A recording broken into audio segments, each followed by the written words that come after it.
Come on, Joe, you're loving these cool tunes, man. Oh, man. They're the best. Isn't they? Oh. There's some kind of 80s about it, you know? People it's just kind of like, I don't know. I'm just kind of relaxed by it all. It's kind of funky, dude. Kind of funky, man. Jimmy's getting really funky. Yeah, he's got his dolls out. What else you do with them dolls, boy? You know, is it just me that finds a grown man with dolls really creepy? Very. Is it? I thought it might just be me. No. And now he's going to be really creepy and be muted up, look. I think we should cut to the cameras and let's get into this because we are the Unoffendables. Yes, that's right. Yes, we are. How's it going, boys? Just going well, I guess. Yes. And here we are, gathered here tonight for our first live stream of many, I hope. Myself, Joe Joseph, Jimmy, and Scotty Lopez. And things could get a little crazy here tonight, right, guys? Just a little big bit. Well, there's always that potential for sure. I mean, there's so many things that we can rip on here that we can't really rip on Freaky Friday. So I'm looking forward to being able to rip and tear. No, you should see some of the stuff that Joe Joseph has brought my way today. I have a cornucopia of good stuff tonight, so just don't you worry. Scotty Lopez, you joined us late, man. How you doing? Hey, what's going on? Oh, you hear that? Do you hear that? Do you hear the sleep coming out of his voice? Big time. Big time. He's probably still got his sleeping cap on, dude. That's what's been happening. He's nocturnal. Full disclosure, I did just wake up and just get done eating. So yes, Joe, you are absolutely correct. I know. You have the habits of an owl in some cases. Yes, I'm a very, very nocturnal person. So. Extremely nocturnal person. Mm-hmm. Yes, well, things are going to be right up your street tonight, Scott, because Joe Joseph, he's been unleashed on Reddit. He's been unleashed. I've just taken the shackles off him, and he's gone crazy, dude. It's been a while. Well, that's the best way to do it, man. I think so. I'm a little backed up since Hangar 18 went bye-bye. Well, you'll never get another Hangar 18, and for people who can remember Hangar 18, some people say it's a Mandela effect, but no, it really did happen. You'll never get another show like that. You really will never get no way can you get another show like that. But this will be Hangar 18-esque. I think we should call it the Reoffenders. I was trying to think of a cool name.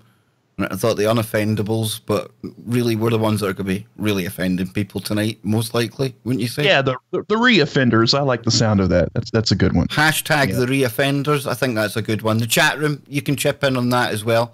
And of course, we will be going to the chat later on as the show goes on. We've got a room here for the chat. We can bring that up. We can go to the internet as well. We can bring some stories up because we'll need to bring some stories up. And really, Joe, I think we have to start with, you know where I'm going first, right? Where are we going? Cows on Tinder, dude. What the hell's happening? How did I find that? You know, I'm glad. Hang on a second. What? Where's Papa? Popeye never made it. Unfortunately, he never made it. You know, he's probably building it up for a few weeks. You know, he'll get closer and closer every week just to build the anticipation for the beard. Maybe Joe found him on Tinder today. Who knows? Did you swipe right on Popeye? I know you swiped right, didn't you, Joe? Come on. What's weird about it is it's Reuters. That's what's wild. It says Tinder for cows matches livestock in the mood for love. That's right. And I'm not talking about like those sick bastards out there that like to make hot sweet love to livestock. I'm talking about that, this is an app where farmers actually get to mate or match up their cattle, like pick of the litter type stuff, right? It's called Tutter. It's a mix of a dating app of Tinder and Udder. That's right. It lets farmers swipe right on the cattle they like the look of. And those sick bastards out there that like to yash. Now, listen to this. Here it is. They're then directed to a page on the Sell My Livestock website where they can browse more pictures and data about the animals before deciding whether to buy. Now, of course, the interesting thing about that is you don't know how far these farmers are going to go. Oh, you don't know how far they're going to go, as dude. Appealing. If they're like farmers up my way, anything goes. Anything goes. It's so funny. This is one of their taglines. Matching livestock online is even easier than it is to match humans because there's a huge amount of data that sits behind these wonderful animals that predicts what their offspring will be. They even have like this simulator where you can kind of plug in the two attributes, the attributes of both cows, and it'll spit out what it is that the computer thinks the new cows are going to look like. That's pretty How do you cool, like dude. that, Tutter? Tutter. I like it, man. I'm liking it. Is there one for Is there one for sheep? We need one for sheep, dude. We have to do a little research on that one. I didn't quite dive into this. This wasn't a deep dive into animal love. Admit it, Joe. It was. It really was. It truly was. Yeah. So this is just, something to, if there's a lot of people out there that are into livestock, so this may be for you. Now, I didn't go to Tutter, but I'm sure if you go to Tutter, what would be scary is if you see pictures of like humans on there too. There's going to be. You know it, man.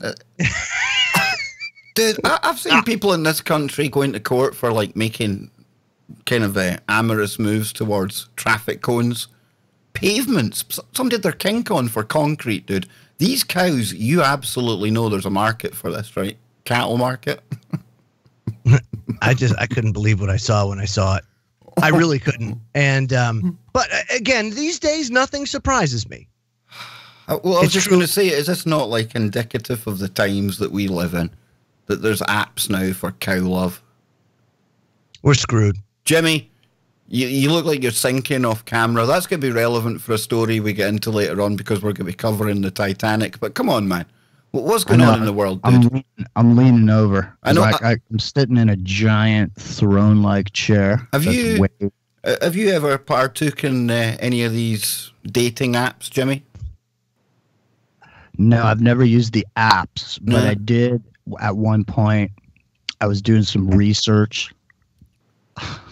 You're doing research. Come on. Did some research. Went on to Match.com and I signed up. And I found out some really interesting stuff. I actually ended up doing a report on it because it was so crazy. Because what I found was the majority of the people of the good-looking people that are on these dating sites, on the Match.coms and the those type of things. You're gonna tell me they're fake, aren't you?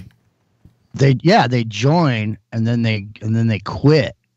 But see, when you click I agree, that means they get to own your image on the website from then on. And so they leave those pictures and profiles up there to entice others to, join because you think you're going to go out on dates with these people. But in reality, what ended up happening was this was right when that Ebola thing was happening.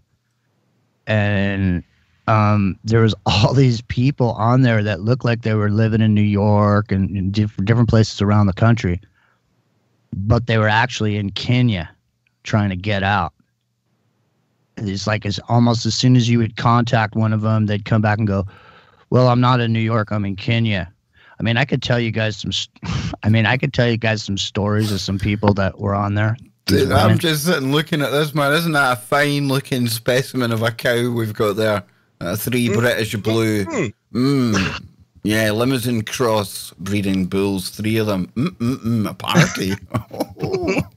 Somebody's getting greedy. You know what? Here's the thing. I think that this app was made for the farmers and all that stuff, but I think that there's a certain segment of the population that's going to be using this app for completely different reasons. Do tell, Scott. This is a place where you can share. Therein lies the issue, right? Because it's like everybody knows that that's going to happen. Everybody that sees Tutter, first thing that comes to mind is, What sick bastard is going to use this for their own nefarious purpose? You know it. You absolutely know it. It's going to happen totally. Look at Jimmy sitting there absolutely shocked by all of this. Because he's like, oh my God, they found it. I hope they don't find my face out here. Not that. The reason I'm shaking my head. The reason I'm shaking my head is because last week I was on a thread. I was on a board. And I saw this thread of a video of a guy dressed up in a sheepdog suit having sex with a sheepdog. Whoa. On YouTube. What is wrong with people, dude? I don't know. But I mean, that's why I'm sitting here so shocked, is because I'm looking at this and I'm thinking back to that video, and I'm thinking to myself, man, this is perfect for somebody like that. I mean, because you hear a lot about, you hear a lot about people having sex with these animals, goats and whatnot, over, in other places. And then those people sort of migrate to another area. And what was cool back in the day, back home, is not necessarily cool down the street. In other words, the lady down the street in France has got some goats out there. She's making goat milk or whatever cheese. And all of a sudden you get people in there having sex with their goats. See, they don't realize, because back home that's cool. It's all right. You can go on the street. I knew this was where back this home, was going. It's cool and it's all right. You can hit the goat next door. It's all good, but it's not good in France. And so you have this cultural clash of the titans. The diversity gets smashed away. Oh, Jimmy. Who all thinks this is going to be the first and last podcast of the Reoffenders? If this is anything to go by, about 10 minutes in, Jimmy's already on goat sex. I don't know where it goes from here, guys. Hey, man. We're off to a good start. We're off to an excellent start. Absolutely. So, Freddie in the chat room, Manny is a sheep farmer now. That's the big joke over here in the UK when you come from up my way, or if you come from Wales. They seem to think, right, that for some reason, because there's not a lot to do up there, it's not cows that are in danger, but it's sheep. I don't know many people, not many, that get amorous with the sheep, but it does happen, I suppose. Well, what has to happen to you as an individual to give up on humans and go for animals, man? I don't know. That's something pretty traumatic, I'd have to imagine. But then again, there's some people that just have a natural affinity for this stuff. Well, let me ask then. Sex robots, they're in the news a lot these days. They're going to be the next big thing. What's your feelings on that one? Depends. They are. Depends if it looks like a cow or not. Are you saying, is it more acceptable? Is that what you're saying? Yes. Absolutely more acceptable. That poor cow. I mean, it's like, what did it do to deserve just happen to it? The robot didn't consent either. What did the it robot do? doesn't. The robot is an inanimate object. I know, but they're going to give them rights, dude. Eventually, maybe when they can think for themselves, but until then, it's just an inanimate object. Well, you don't just wake up in the morning one day and decide to start chugging cock, do you? No. Well, I don't know. I mean, what are you, just walking down the street one day and you look? How many are there? 9 billion people on this planet, I think. 9, something like that. 7.5. I think. 7.5. Okay, 7.5 billion.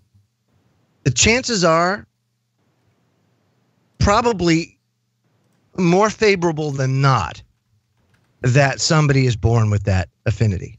Well, here's the thing, and you can make it socially acceptable by merely posting it on YouTube and having a bunch of people like it. And now all of a sudden it's a community. And now you got rights because you're a community. It's like all of a sudden, it's like what they're doing with pedophilia. They're trying to make it natural. And everybody that talks about it, they call it pedophilia. But what people really mean when they're talking about it in the alternative media, they don't mean pedophilia. What they really mean is pederasty. There's a big difference between those two things. And so psychologically, you're thinking pederasty, but the word they're using is pedophilia, which means a love for children, which means the people that have that affliction or whatever, they don't want to harm children. They merely want to be able to love them in the same way that they love adults. And so there's this big psychological dichotomy that goes on with this, the way they propagate it, that people are saying the word pedophilia when what they really mean is pederasty. And that is why they make it popular culture now, where it's not so socially unacceptable. They're even making it legal in certain countries at this point to be able to marry people that are, you know, under the age of 15. Well, before you get me banned from YouTube by saying the P word once too often, let's get back to these digisexuals for a moment, because here you go, exactly what I'm talking about. Human rights by the UN. But here's my thing, right, dude? I get what you're saying. It falls under the who gives a shit category, because yes, it really does. Because what does it matter what the hell you do with yourself in your own bedroom, or others, or, you know, robots? Does it matter? Of course you have a right to do what you want in your own place. I don't get it. It's like this. It's, look, in the year 2019, what it is, it's not about procreation. It's about masturbation. It's about orgasm. It's about having an orgasm. And at this point, it's been reduced down to the point where it doesn't matter who you're having that orgasm with or how you have it, just as long as you get to have your self-satisfaction, however you're going to get it. And at the point that, I mean, we're talking about robots, and it's interesting because, you know, when you make a robot look like a person and have it do something that, you know, relieves you sexually, that's one thing. But I mean, if you took the person out of it, like take the human rubber head that has its mouth wide open for you to stick something into, take the human head away from it and just have the little tube there and the robot and you know, all the pieces going.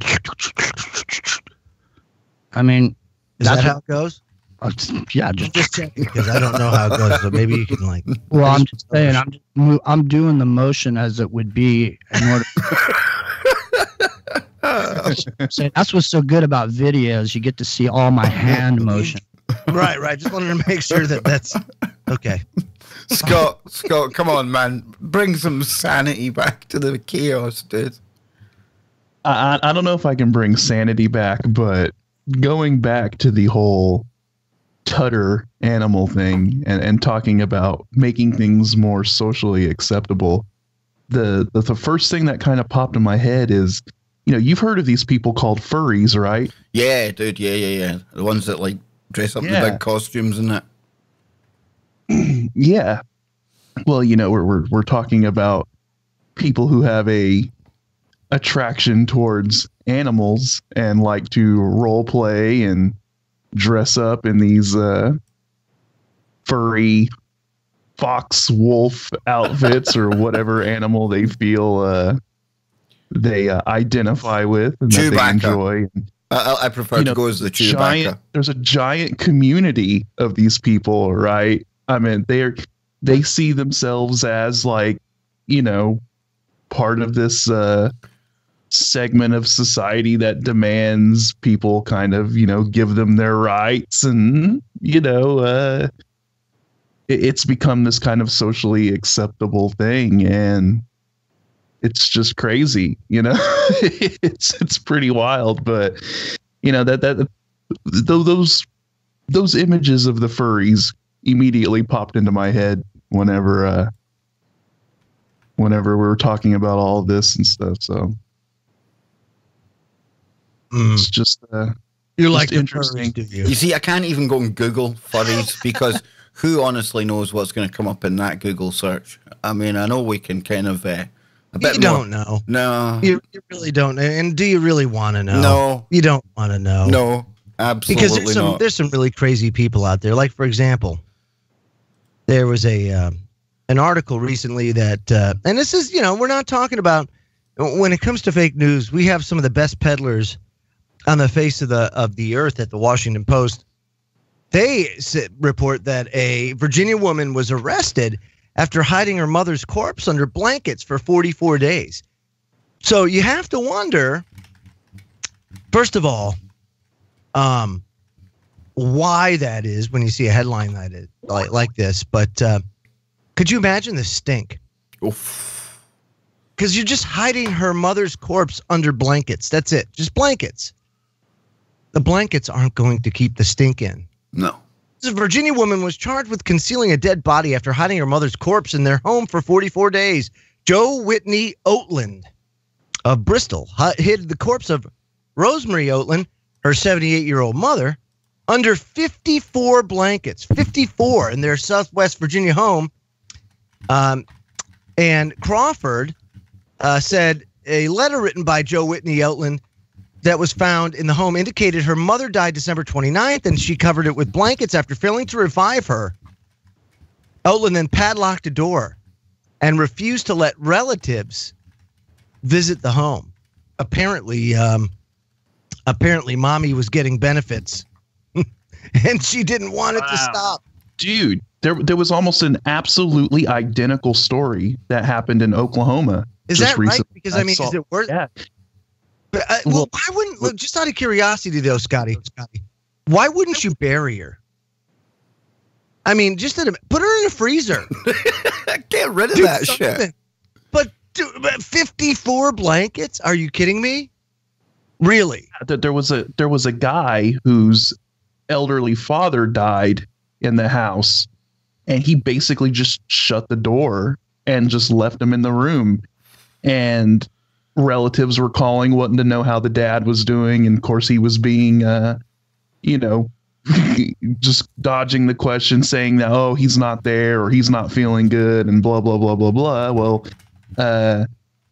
he had been dead, and it sounds like the same kind of situation here, where the father was raking in benefits and the son was, cashing checks, and it was kind of a money situation. And I don't know, it was really weird. And, he said, oh, he had only died like 2 weeks ago, and, I didn't know what to do. I freaked out or something like that. And he was just overwhelmed. But then they had determined that he had actually been dead for something like a month or 2 months, so I don't know. It's weird. That's some right smelly, pongy action going on there. I mean, the flies. I mean, damn. I mean, think about that. Let's go over maybe some different viewpoints on this, right? So, it's expensive these days to deal with dead loved ones. Yeah, it can be very expensive, right? So maybe this person was like, okay, boy, it's expensive. I don't necessarily want to do it. No, it's called the social safety net. Makes people dependent on the government, and when that money goes away for any reason, or it's threatened, they don't want it to stop. But what I don't understand is, why don't you just put her out in the backyard and bury her? What is the difference? Well, there's a big difference between that or just piling blankets on top of her, and not letting relatives over. What's up with that? Okay, so she died, I don't understand what the big deal is outside of.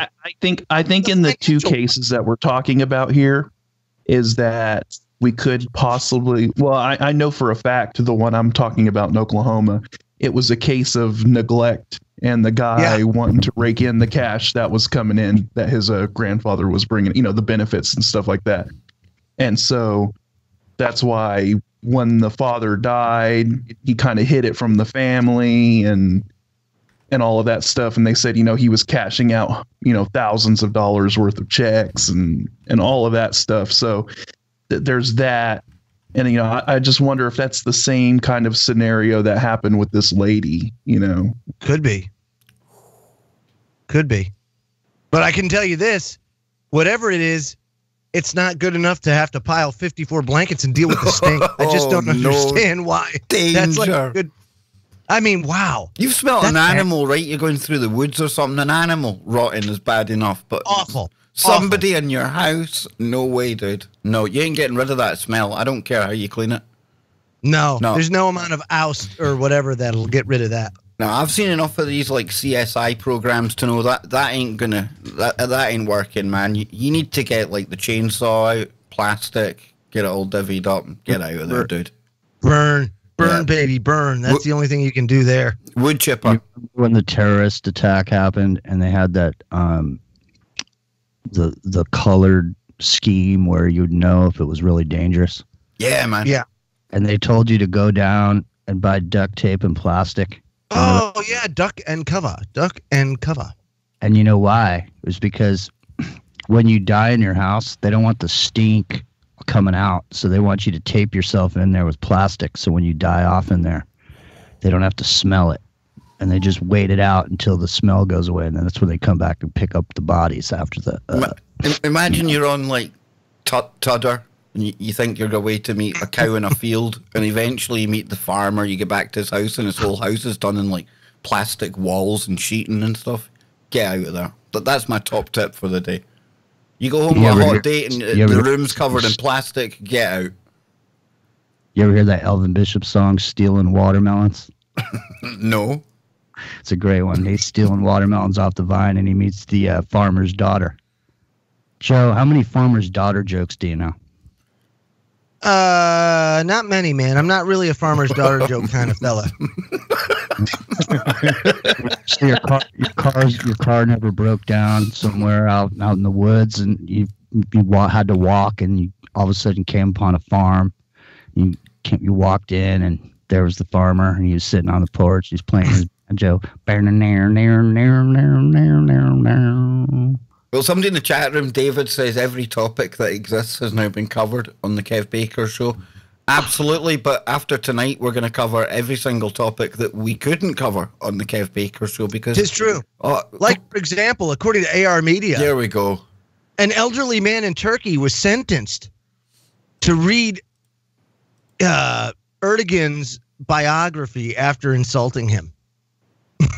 Like that was the sentence for this guy. Now, over in Turkey, it's very, very different. Weird. Well, like for example, they take their monuments or national monuments very seriously. As far as like the president or their leader, very seriously. Their money, their currency, anything like that. If you do anything to deface it, anything in public to insult, you can end up in prison for a very long time or do a myriad of very, very unique things to atone for what you did. But in this case, an Istanbul court sentenced 75-year-old Ali Sahin, who was accused of insulting Turkish President Recep Erdogan, to read and summarize 24 books, including Erdogan's biography, Turkish Minutes. Sahin was investigated by an Istanbul prosecutor for allegedly insulting Erdogan in a coffee house, a charge he denied and claimed to be slander. The man was questioned by police and released on probation. During a visit to the probation bureau, Sahin learned that he had been sentenced to read and write summaries of 24 books listed by the Istanbul 8th Criminal Court of Peace. Well, what is this, like high school? You gotta do reports. Yeah, is this high school or court? What's going on, dude? I'm saying. But that's what it is, dude. Some people end up in Turkish prisons because they took a leak on a statue, or like for example, somebody wrote on one of the Turkish lira. Boom, right to the Huskow. And Turkish prisons are not. You better watch out, Joe, because if you insult Donald Trump, you might be sentenced to read The Art of the Deal. Could you imagine? Oh my God! I cringe to think about that. But that would not be good. No, definitely not. Right, for anyone in the chat room right now watching this, right, we've got the stream boss down in the corner. This is a new thing I've put on there today. Not quite sure how it works, but I think if you subscribe, and you can join the channel now, and if you join the channel, you get some really cool emojis. You get Yoda, you get Chewbacca, and my personal favourite, the smoking Elon Musk from the Joe Rogan podcast, that's in there as well. But that gives you points on the stream boss. So every time you do something, the eventual winner who takes off the 2,000 points, they become the stream boss until somebody else knocks them off. And of course, we've got the super chat function in the chat room. So if you want us to discuss anything, and we mean anything within reason, we might need to abbreviate it or come up with clever acronyms to beat the algorithm, but we'll certainly discuss it right here on air. So please, please, please consider one of these options. Only if you can, though, because week after week, I hope the guys are going to join me here for... Of course I will. Not the unoffendables. The party's just getting started. Yeah, it definitely has to be repeat offenders. I like that one, definitely. Because we are going to offend people as this show goes on. You know it. I'm sure it will. It's probably when I start professing my love for Miss Cortez. That seems to trigger people, you know?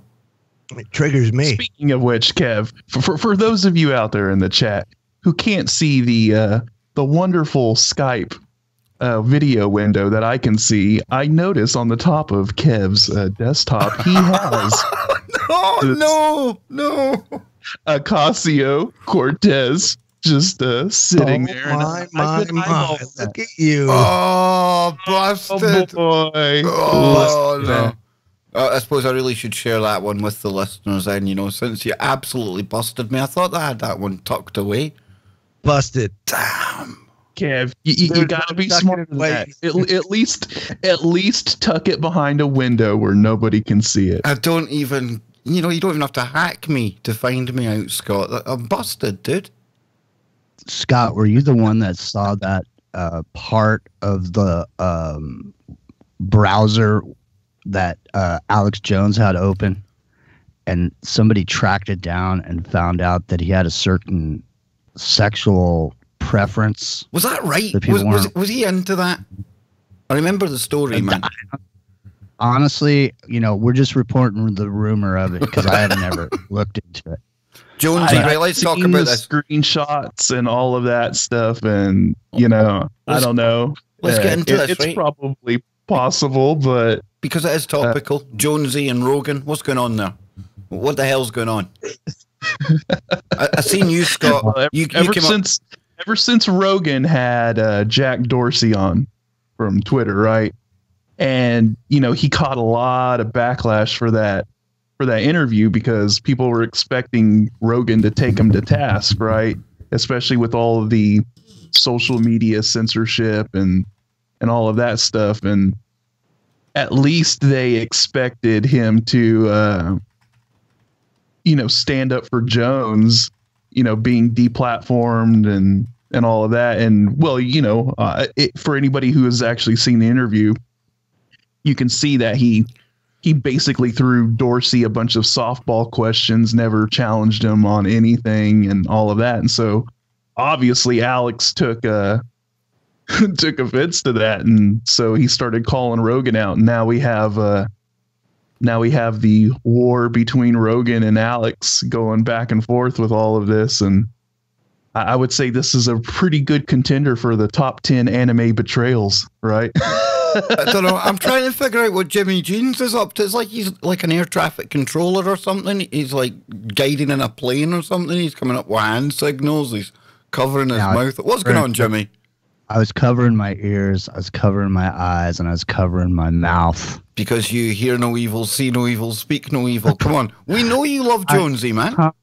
I mean, I wish I had a show that I could play the hilarious comedy that's coming out of Alex Jones's channel.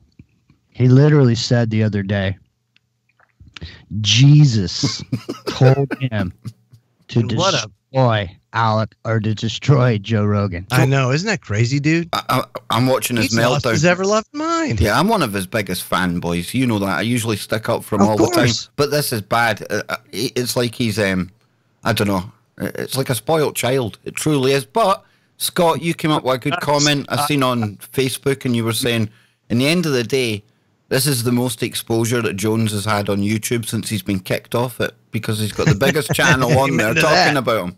Yeah, you see, I was about to say, my personal opinion on the matter is that this whole beef between Rogan and Joe Rogan and Alex Jones, it's staged, right? It's like a rapper beef. You get two rappers that start talking smack on each other and writing diss tracks and all that stuff.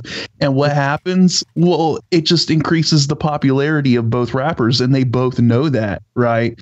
And so what better way for Jones to get his name out on YouTube, since he's deplatformed, than to go after the biggest podcaster on YouTube, which is Rogan, who's going to be name dropping him every time, responding to whatever Alex says about him, and you get this back and forth. Dude, this is the most exposure Alex has had on YouTube since he's been deplatformed, since he's actually been on YouTube. So this is a win-win for both of them. It gets Joe publicity, it gets Alex publicity, and so yeah, that's my whole personal take on all of this, is that it's all it's all set up. I mean, they've been friends since the 90s, right?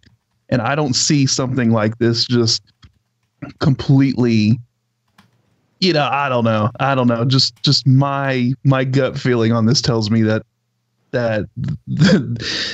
this is all kind of smoke and mirrors, and that it's all a big show for everybody. Somebody in the chat room, Tori, she's asking, is Alex possessed? Is it MK Ultra? Is it something happening to him? I don't blame people for wondering what's happening to him right now, because it's like he's absolutely melting down. Here's my take. I think, Jonesy, he went all in, if you want to compare it to a game of poker, and he hooked absolutely everything he had up onto the Trump train, which I thought was silly. You should never go for one side or the other, especially after you've taught people about the left-right paradigm. And I can never thank him, Ike, others enough for doing that. So he hooked himself. Jimmy, I'm hearing myself through your cam just now. I think. There we go. We're back. Oh my God, you heard him. But yeah, so what I think's happening is we've seen Jonesy go all in with Trump, and now Trump he kind of cut him off the minute he was in office. That was always inevitable, right? Aye. And now we're seeing him watching his friend Joe Rogan go from height to height on YouTube on a platform that Jonesy just isn't suitable for anymore. And that's right. I just think he's like a big kid. I really do. He's probably worried he's going to get Roger stoned at 5 a.m. with like amphibious SWAT teams out the back of his house and shit as well. Well, look, this is what happens, man. I mean, you can look back at the alternative media and you can plan out exactly the plot line of what's going on, because you look back at what happened to Bill Cooper, and you look at right at the same time that Bill Cooper was on his way out. Okay, he had done all the shortwave stuff. He was a big broadcaster. Alex was on his way up. All of a sudden, Alex gets credibility by going to the Bohemian Grove. That's his street cred. That's where he got his street cred. Then Bill Cooper taken out. Alex Jones is now the new Bill Cooper. He takes that whole scene over. He built that whole thing. He made the alternative media. There wouldn't be alternative media if there was Alex Jones. There would be no alternative media. And I mean, I listened to him back in the day when I had a 56K modem over the internet. And, used to sound all and scratchy and stuff. It was all scary, because, I mean, the first thing I saw of his was that 9/11 Road to Tyranny movie. And it was all, I mean, he put that together on a shoestring. It looks like a piece of crap. But it was a scary little video he put together. He had a lot of good facts in there. And then you couple that with that other thing that came out, that what was that real popular 9/11 truth movie that came out? Loose Change. Tyranny and Loose Change. There was a mainstream one that came out. What was it called? The one that Michael Moore made. No. The one that Luke Burmis was on it or something. Loose Change. Loose Change. Exactly. So you couple Loose Change with Alex Jones, and you get the whole 9/11 movement came out of those two things. Yeah. Okay? And then you have all these characters that popped up along the way that started to, get behind it. But at first, Alex couldn't even get legitimate people to come on his show.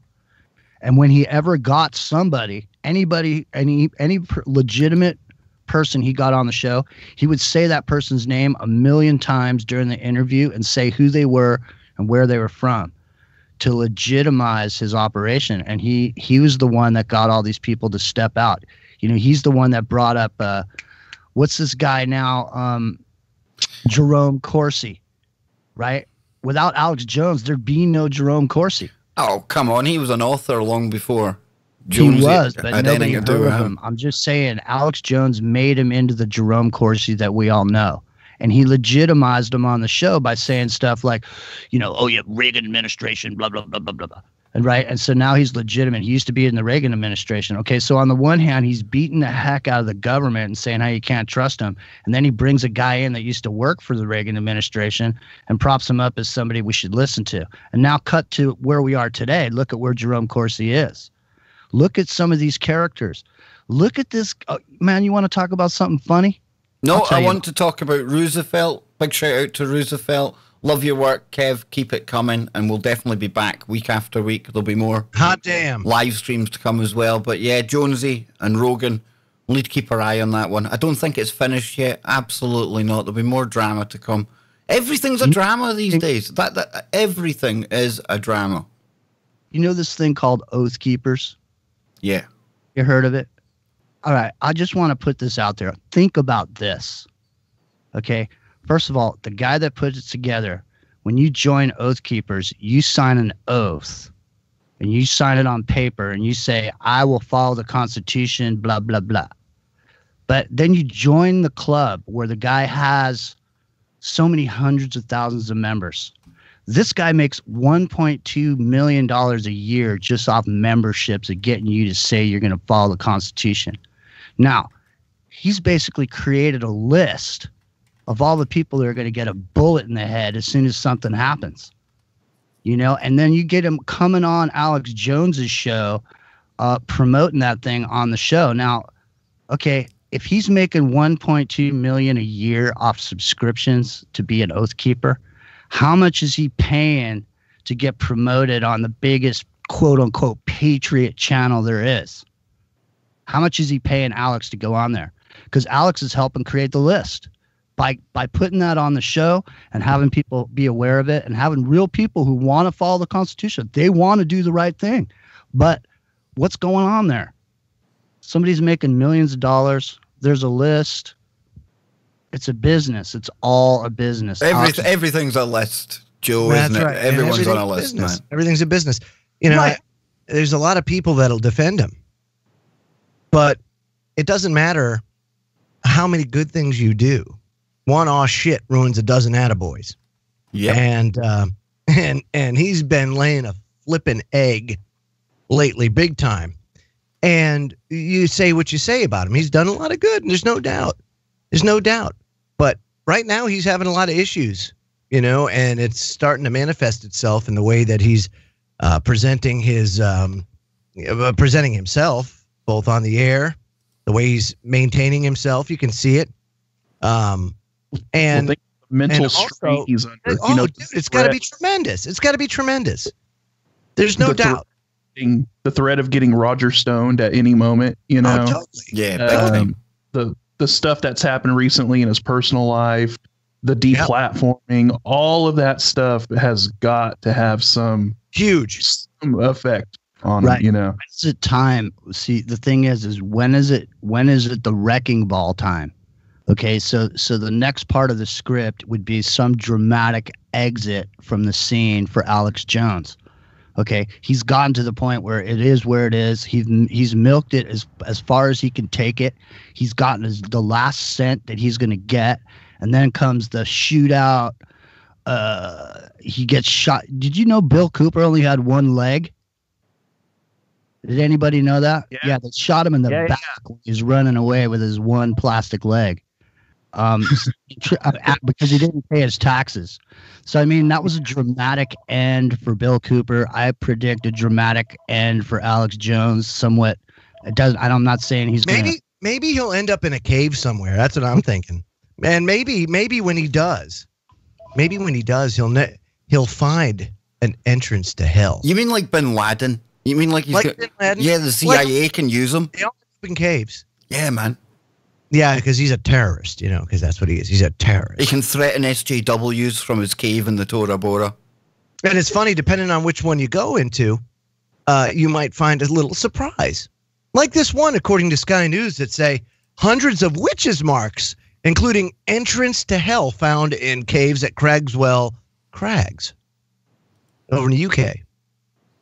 It's a very interesting story. It says hundreds of witches' marks have been discovered carved into caves on the border between Nottinghamshire and Derbyshire, with some thought to signal a supposed entrance to hell. The marks are intended to stop evil spirits, say experts, and are thought to be the largest collection in one place in the UK. Witches' marks are commonly found in old churches and houses, often near windows, doorways, and fireplaces, to ward off evil spirits, but they're also known as apotropaic marks, from the Greek word apotropine, or to turn away. The marks were found in the caves of Cresswell Crags, as well as one of which is rumored to have once provided a hideout for Robin Hood, and were previously thought to have been graffiti. I've never seen, guys, I got to tell you, I've never seen graffiti as something like carved out stone. You know what I mean? Normally it's spray paint. I haven't seen many kids or miscreants, if you will, out there with chisels and hammers. It just doesn't happen too much. But the most common markings include the double V etchings, thought to refer to the Mary, Virgin of Virgins, while there are also diagonal lines, mazes, and boxes intended to capture or trap evil. And these marks appear to have been added to over time. So who knows? Maybe they've stumbled upon a ritualistic site. There are many of them all over the world, but this one actually is an entrance to hell. So don't go hiding in that cave, Alex, especially after you've been invoking Jesus' name and all that. Not good. Not good at all. Wild. Yeah. Yeah, but you know what, man? I'll bet you this is more common than you might think. You know? And especially now, there has been a resurgence in witchcraft since, I'd say probably over the last 20 to 30 years. And why not? Interesting. Scott and I were having a conversation about that Church of Satan and Anton LaVey starting that church. Oh, in the 60s, yeah. Right. And there's always been a lot of rumors and talk about Anton LaVey being an operator from the CIA, and that he was tied in with this other guy, Michael, I can't think of his last name, but who's a big magician person. And but it's interesting because that whole sort of circular magic that was going on out of the Laurel Canyon, and these different players that were all sort of involved right at the same time, because a lot of the materials that were being propagated at the time, Jimmy, like for that this is amazing. For example, they were the Doors. The reason they're named the Doors is because like a doorway. No, they're named the Doors because of Aldous Huxley, and there was Aldous Huxley also lived up in a canyon, Topanga Canyon, I think. Is that right? Yeah, and he wrote the book Doors Brave New World. Perception. Right. Yeah, But before anybody was into the Brave New World, everybody was into the book The Doors of Perception. And what is that about? Well, it's a big 60s book. It is, yeah. About psychedelic experience. And there was a big CIA. Now, Huxley wrote that in the... did he... He was actually doing things that late? Because I know he got cancer. Okay, here we go, right? Doors of Perception is a book. 2 sec, Jimmy. Published in 1954. He elaborates... 54, yeah, it's like one of the last books he wrote. Yeah, he elaborates on his psychedelic experience under the influence of mescaline in May 1953. The book takes its title from a phrase in William Blake's 1793 poem, The Marriage of Heaven and Hell.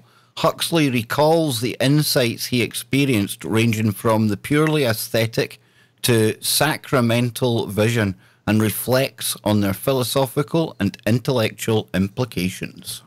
Wow. Pretty cool, huh? That's pretty cool. Yeah, like I said, I know a lot of the work that he's done. Now, here's the thing about Huxley, right? Huxley was in the know. Yeah. About a lot of things. I don't know how, I don't know why. I know that his family was deep into things.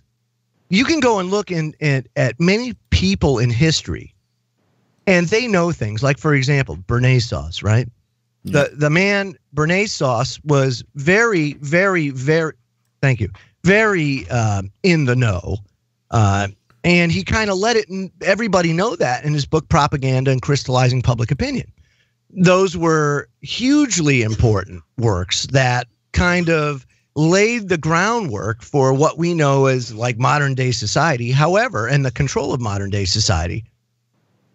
But there were others too, like H.G. Wells. H.G. Wells was a Fabian socialist, huge in the know kind of guy. Well, and Huxley was in this kind of circle, but I don't know if he really, I don't know who he kind of hung around with and like who he ring knocked with and all this kind of stuff. You know? He's interesting. His brother is also an interesting character. Very interesting character. But what's real super, it is the tree of knowledge that's coming out of this Laurel Canyon propagation of pop culture. And so you see the rise of Satanism. You see books coming out like Doors of Perception. You see the band The Doors come out. You see Jim Morrison, who's the son of the guy that fired the torpedo that started the Vietnam War. And somehow, out of all the huge universe, somehow Aldous Huxley just happens to know about 1984 and, Brave New Worlds way before they happen. There's an actual lecture that he gave at Berkeley that people used to snip a lot of clips out of, for their shows. Yeah. But if you listen to that whole lecture that he gives, I mean, he basically lays out the future, the whole thing where people enjoy their servitude and all this. And I mean, if you look closely at this generation of people that are in a position to move into the future, like 30, 40-year-olds, they're old enough, but they're young enough, but still not too old. He looks like Harry Potter, dude. He does kind of look like Harry Potter back in the day. So here's the thing, right? This is, I'm glad we brought this up because Huxley came about at a time when there was a lot of a push, I guess you could say, to form what is commonly known as like a lot of the control mechanisms today, like, United Nations, League of Nations, Council on Foreign Relations, that kind of stuff too. And I want to bring up some quotes that are kind of relevant here. Because they're real assholes. Wait, before you throw down these quotes, it's important because these parallels to these other figures you were bringing up, Bernays has direct connection to Freud. Totally, nephew. Freud has a direct connection to Darwin. Yeah. All of these people that you mentioned are all part of the Fabian Socialist Society. Yeah. Every single author that anyone's ever heard of was part of the Fabian Socialist Society because the people in charge of the mechanism that keeps other people out, they only allow the authors that they like their story. Now you've been signed and here's some money and we're going to publish your book. Right. They were founded in 1884, by the way, the Fabian Society. Right. And it has everything to do with what you were about to say about H.G. Wells too, right? Because he's big into it. I would look at his material. Yeah. And so you see that this is the origins of the pop culture programming. And before that, it was Shakespeare. And before that, it was sitting around the fire circle, passing the talking stick.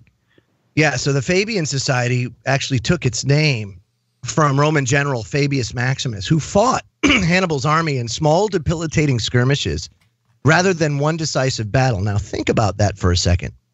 Think about the way that change is implemented in the world today, right? We always say that the New World Order, my God, they are patient. And that their changes and the things that they do, I think the other night, what were we talking about? Depopulation, right? And how they've made subtle changes, just subtle tweaks to the the way that society sees things. Like, for example, childbirth.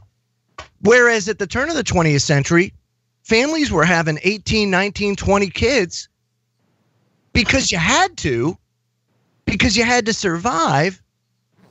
And now, today, my wife and I, we talk about it all the time. Had we known then what we know now about our lives, would we bring children into the world? Cool. Or as many children into the world? You know, that's the thing that we all grapple with now. And then you look at birth rates. Birth rates in the first world have plummeted below 2.0. Well, why is that? Well, because it's A, uncool, B, you can't afford it, and C, the world sucks so much that you don't want to bring kids into the world, and then D, we're all self-centered. There you go, Joe. The average global birth rate is 18.5 births per 1,000 people, and that was in 2016. That's not good. No. That's not good. So with that, you're going to see a decline in population.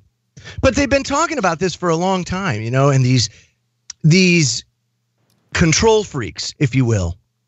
1911, the Socialist Party of the UK, Great Britain, publishes a pamphlet entitled Socialism and Religion, in which they clearly state their position on Christianity. Listen to this, because this kind of sets the stage as far as why it's so important to remove God from society and replace it with the government God. He say, it's therefore a profound truth that socialism is the natural enemy of religion. A Christian socialist is in fact an anti-socialist. Christianity is the antithesis of socialism. You hear a lot of comparisons of Christ and socialism, meaning that when Christ walked the earth, he preached, community, love your neighbor, yada, yada. So you often hear parallels. But the people that created socialism, the very people that did, say that it's the total and it's anti-socialism. Christianity is anti-socialism. They say it has nothing to do with socialism. So that's profound, if you ask me. And it also says that people today don't understand what they're asking for. So that's huge. That's huge. But listen to this. I'm going to give you a few voices in history. At the time when the United States was hijacked, we saw it in 2006, 2007. We witnessed it personally, those in independent media, with Ron Paul and the Ron Paul revolution. Man, that shit was powerful. I'm telling you right now, there was 1 million people that marched on D.C. And I remember the day because Obama had to leave the White House for some sort of function. I can't remember what it was, but he had to fly his helicopter over the crowd. I can't imagine what he thought when he saw all those people there. And it was documented. There was over 1 million people at that march. And it was that day that they decided to hijack the Tea Party. And so you had these, quote, Republican operatives go in and hijack it and make it more establishment friendly. Same thing with Jones. Jones did the exact same thing. You would have never heard Jones 10 years ago say anything positive about any sort of left-right paradigm. No, exactly, dude. He would never participate in it. No. That's what got me the most. That's how you know that he's in a bad place. Yep. And like I say, I think he put all his eggs in one basket and Trump dropped him. He dropped that basket the minute he got into power, and now he's sitting back and he's thinking, this is all imploding on me. And he knows he's done wrong. He knows he shouldn't have gone left or right. No. And that's what happens. That's what's called selling out. Woodrow Wilson did that in 1913. He published in New Freedom. He said this, quote, "Since I entered politics, I've chiefly had men's views confided to me privately. Some of the biggest men in the U.S. in the field of commerce and manufacturing are afraid of somebody, are afraid of something. They know that there's a power somewhere so organized, so subtle, so watchful, so interlocked, so complete, so pervasive, that they'd better not speak about it above their breath when they speak in condemnation of it." And of course, then in 1916, he made the most stark revelation of his career. And ultimately, the pain that he suffered actually led to the demise of his health.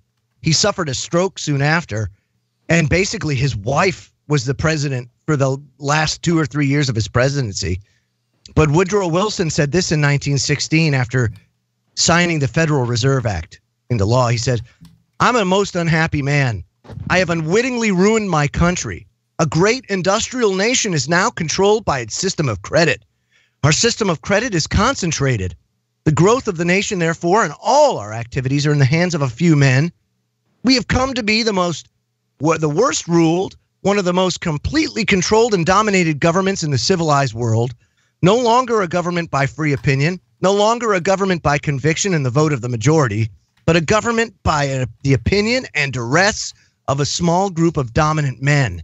And then you couple that with what Vladimir Lenin said in 1917 after the Bolshevik Revolution, and of course, with the aid of financiers from New York and London, he overthrew the Russian government. And he said, there also exists another alliance, at first glance a strange one, a surprising one. But if you think about it, in fact, one that's well-grounded and easy to understand, and that's the alliance between our communist leaders and your capitalist, which, of course, goes right in line with the Hegelian dialectic, which is their blueprint as far as how they get things done. Problem, reaction, solution. It's how they do it. Blueprint for global enslavement. And for global enslavement. It's funny you say that because Winston Churchill talked about it. He said it in 1920. From the days of Spartacus Weishaupt to those of Karl Marx to those of Trotsky, Bella Kuhn, Rosa Luxemburg, and Emma Goldman, this worldwide conspiracy for the overthrow of civilization and the reconstitution of society on the basis of arrested development, of envious malevolence, and impossible equality has been steadily growing.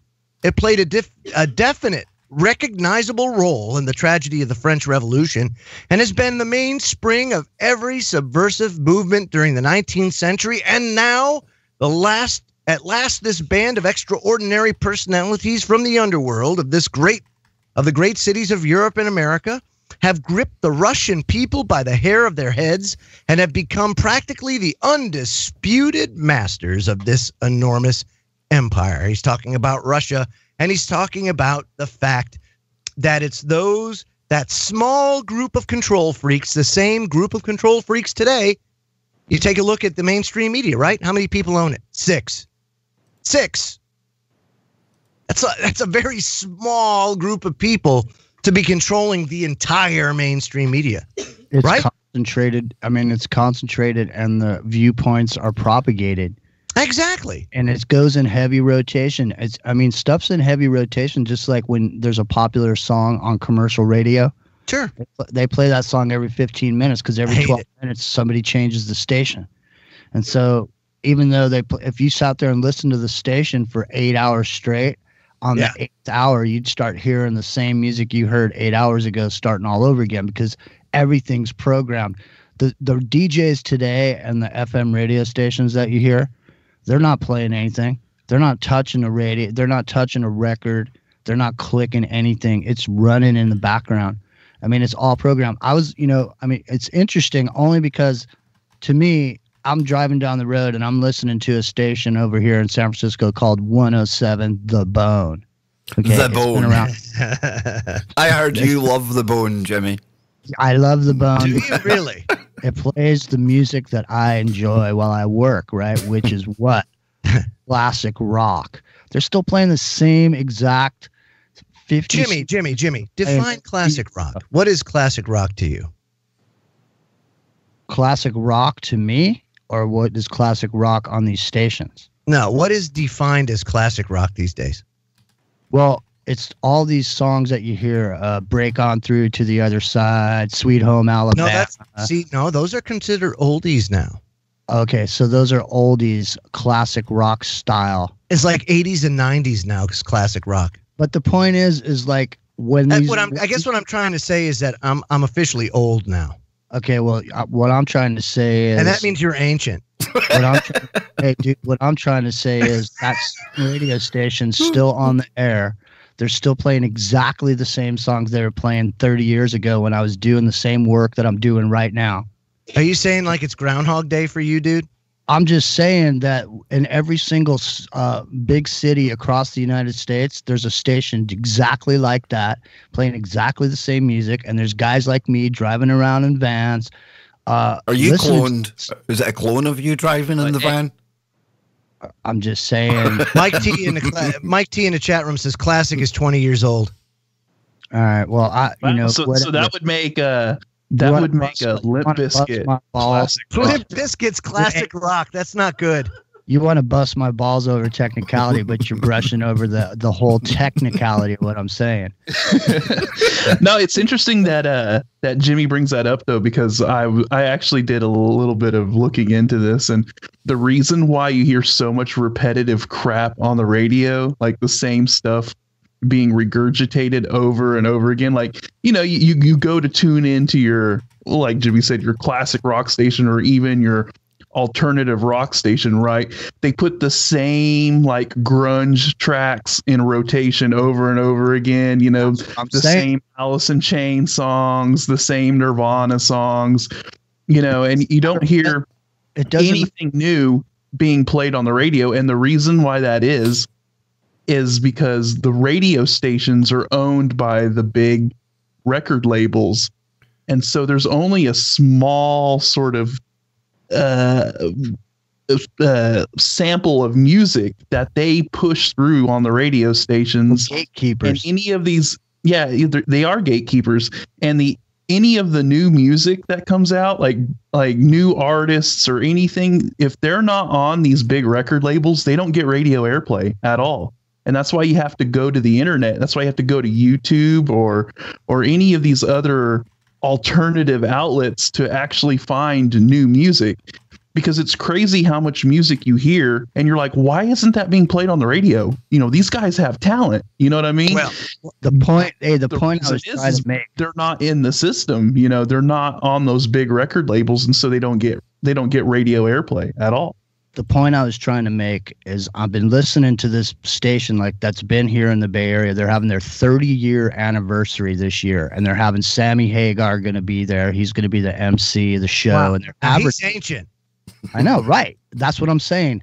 But what I'm trying to point out is I'm in my 50s, right? I'm driving around. I'm listening to this station, and these guys are advertising a concert with Sammy Hagar. Tequila and the bass player from Van Halen's going to be there and all this, but who's going to that show is what I'm saying. Who are you? Who is this radio station advertising to? Chickenfoot? Yeah, it's going to be like a Chickenfoot, but not technically. It's not going to be technically Chickenfoot, but I think they're all going to be there playing. Not a blue Chickenfoot, surely. On 420. No, it's going to be on 420. Well, right. Jimmy. I mean, they're catering to people who like these older guys that like trying to like relive their past, and that's where the money is at. You know what I mean? I mean, that demographic has got to be so small. How much money can you be making off the people that are listening to that radio station who may go to that show? I mean, all the advertisers that are buying time on that station, who are they advertising to? Because we're all in this little chute. We all have this little information tube that goes right to our skulls, just like Scotty was saying. It doesn't matter what music you listen to. If you switch to an alternative station, it's the same thing. Right. If you switch to a country station, same thing. Two secs, Jimmy. Somebody in the chat room was asking about digisexuals, and we had this story up earlier on. We've spoke about this before, guys. This is a new kind of way to get your rocks off, get your freak on. A new... I mean, how do we can go add it Sammy to Hagar to digisexuals? Because people in the chat were asking about it, and Jimmy was getting lost in the weeds. I know when Jimmy's getting lost in the weeds because he closes his eyes and starts talking with his hands.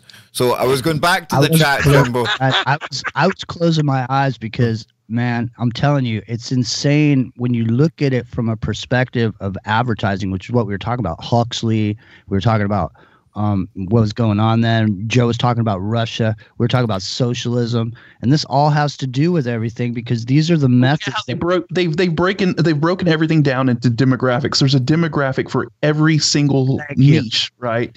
And so that's why you used to have 3 channels on the TV, right? Right. ABC, NBC, CBS, and now you have a channel that caters to every single interest. That's right.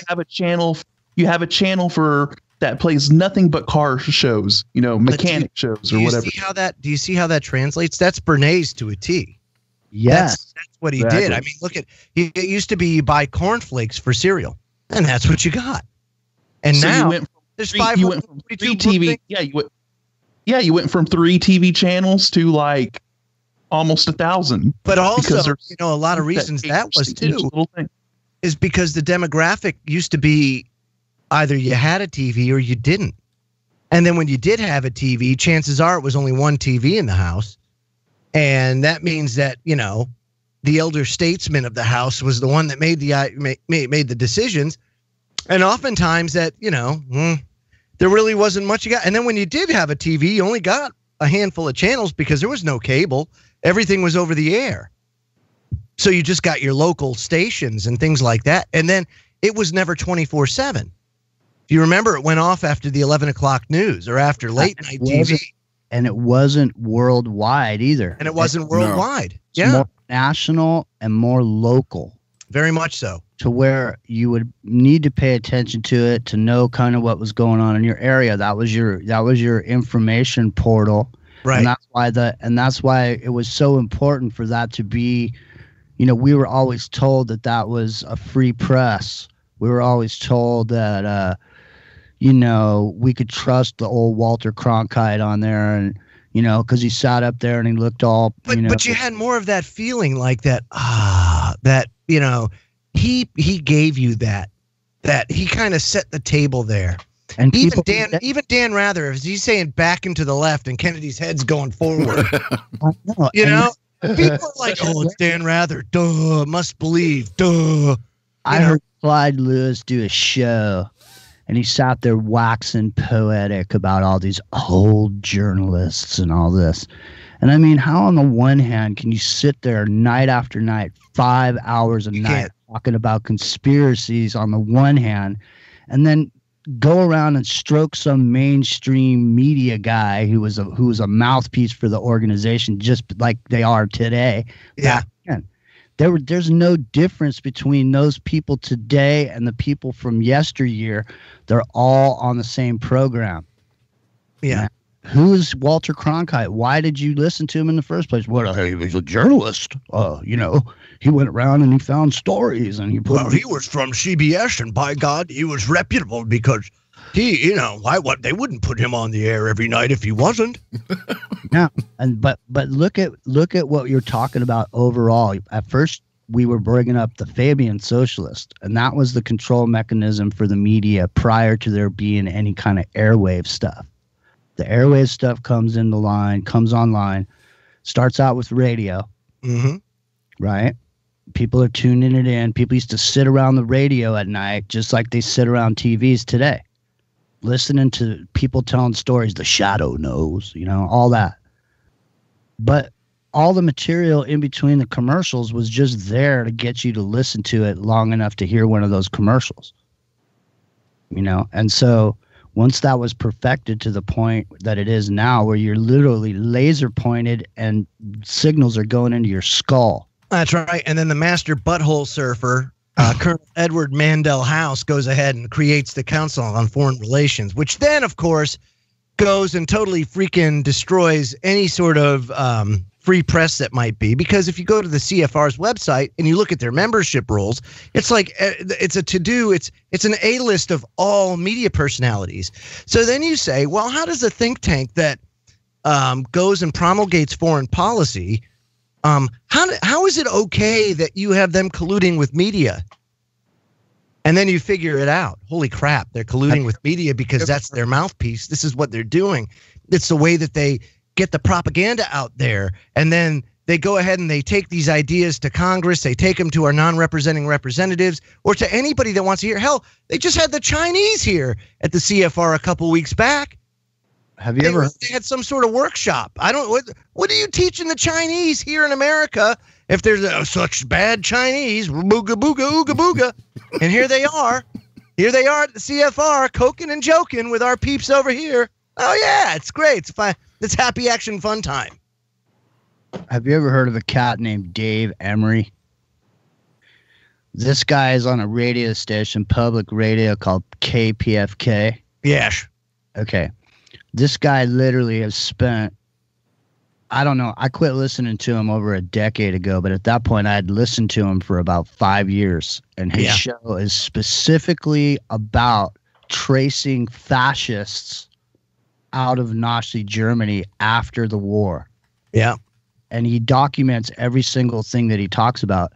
And one of the things that was most interesting about all that I learned off of his broadcast was that these Nazis, or these Reich people, when the war was over, only certain people went to jail, but most of the people with the money, they left with the money, and they bought up all of the publishing houses in the world. Wow. Literally. Oh yeah, J.P. Morgan was big on that too.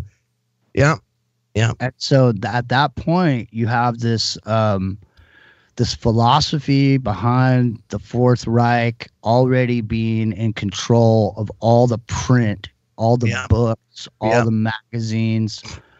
And then you have what we were talking about earlier, was what came out of the Laurel Canyon, and everything that was learned over the pop culture infiltration and the propagation of these stories. You know, let me pause you there then, Jimmy, because Laurel Canyon, that makes me think of Tuesday night on the Kev Baker Show. Before we get to clowns, Tuesday night on the Kev Baker Show, I'm going to have on John Potash. Now, he's the man behind this book. Who's that? He's one of the Dukes of Hazzards, wasn't he? Well, he's also, I don't know about that, but he's also a dude that just wrote a book called Drugs as Weapons Against Us. This looks at the whole kind of counterculture thing, the CIA, the drugs, all that stuff. So that's Tuesday night on the Kev Baker Show on TFRlive.com. But we're going to shift gears now, because we've still got heaps of stories to get into. I think we've got nearly 200 odd people in the chat. Well, 173. Nice. Hey, so let me make a point. I was going to make a point about the drugs, and it has to do with your show coming up. Oh, you said you got to be on heavy drugs to listen to Kev Baker. No, it's that. Man. I was trying to get to it earlier when I started bringing up the Doors and that move in the book. The and Doors you're breaking on through. Is that what you're trying to do? Because I can rhyme. That's right. But no, but I was bringing up the book because I was trying to put forward that in that period of time, in the 60s, the CIA had controlled the publishing of these books. Okay. Books had come out. There was a whole bunch of them. Carlos Castaneda was one of them, where this guy went with a shaman and he took peyote and he had these experiences. And then you had the whole LSD movement. You had the whole Timothy Leary thing. Oh yeah. You have all of this propagation of this taking of these mind-altering substances in order to achieve a certain spiritual tone. Well, not only that, but they were also using it to basically astral project and what did they call it? When they kind of look into the past or the future, or they actually travel. Remote viewing, man. Remote viewing. Yeah, yes. yeah. Program into remote viewing. Oh, yep. Yeah. So there, Jimmy. I mean, you're absolutely right. There was so much going on, and the '60s was like a hotbed of that, man. Huge research into that. Yeah, because America and Hollywood got control over the mechanism that they put together during the whole 50s era, you know, and the entrance of the Beatles, the propagation of stars like Elvis, these giant stars, all the ones that were the biggest were the ones who were on TV first.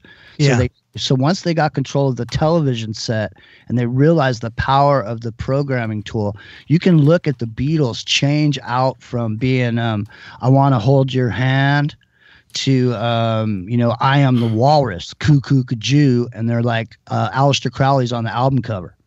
Okay, wow. So all of a sudden there was a propagation of this whole, what we always talk about on this show, but the whole Blavatsky, the whole Luciferian, the whole Satanism, all that was all prevalent back then.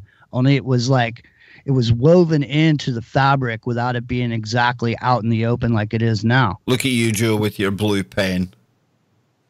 Very blue, glowing happy, man, glowing happy.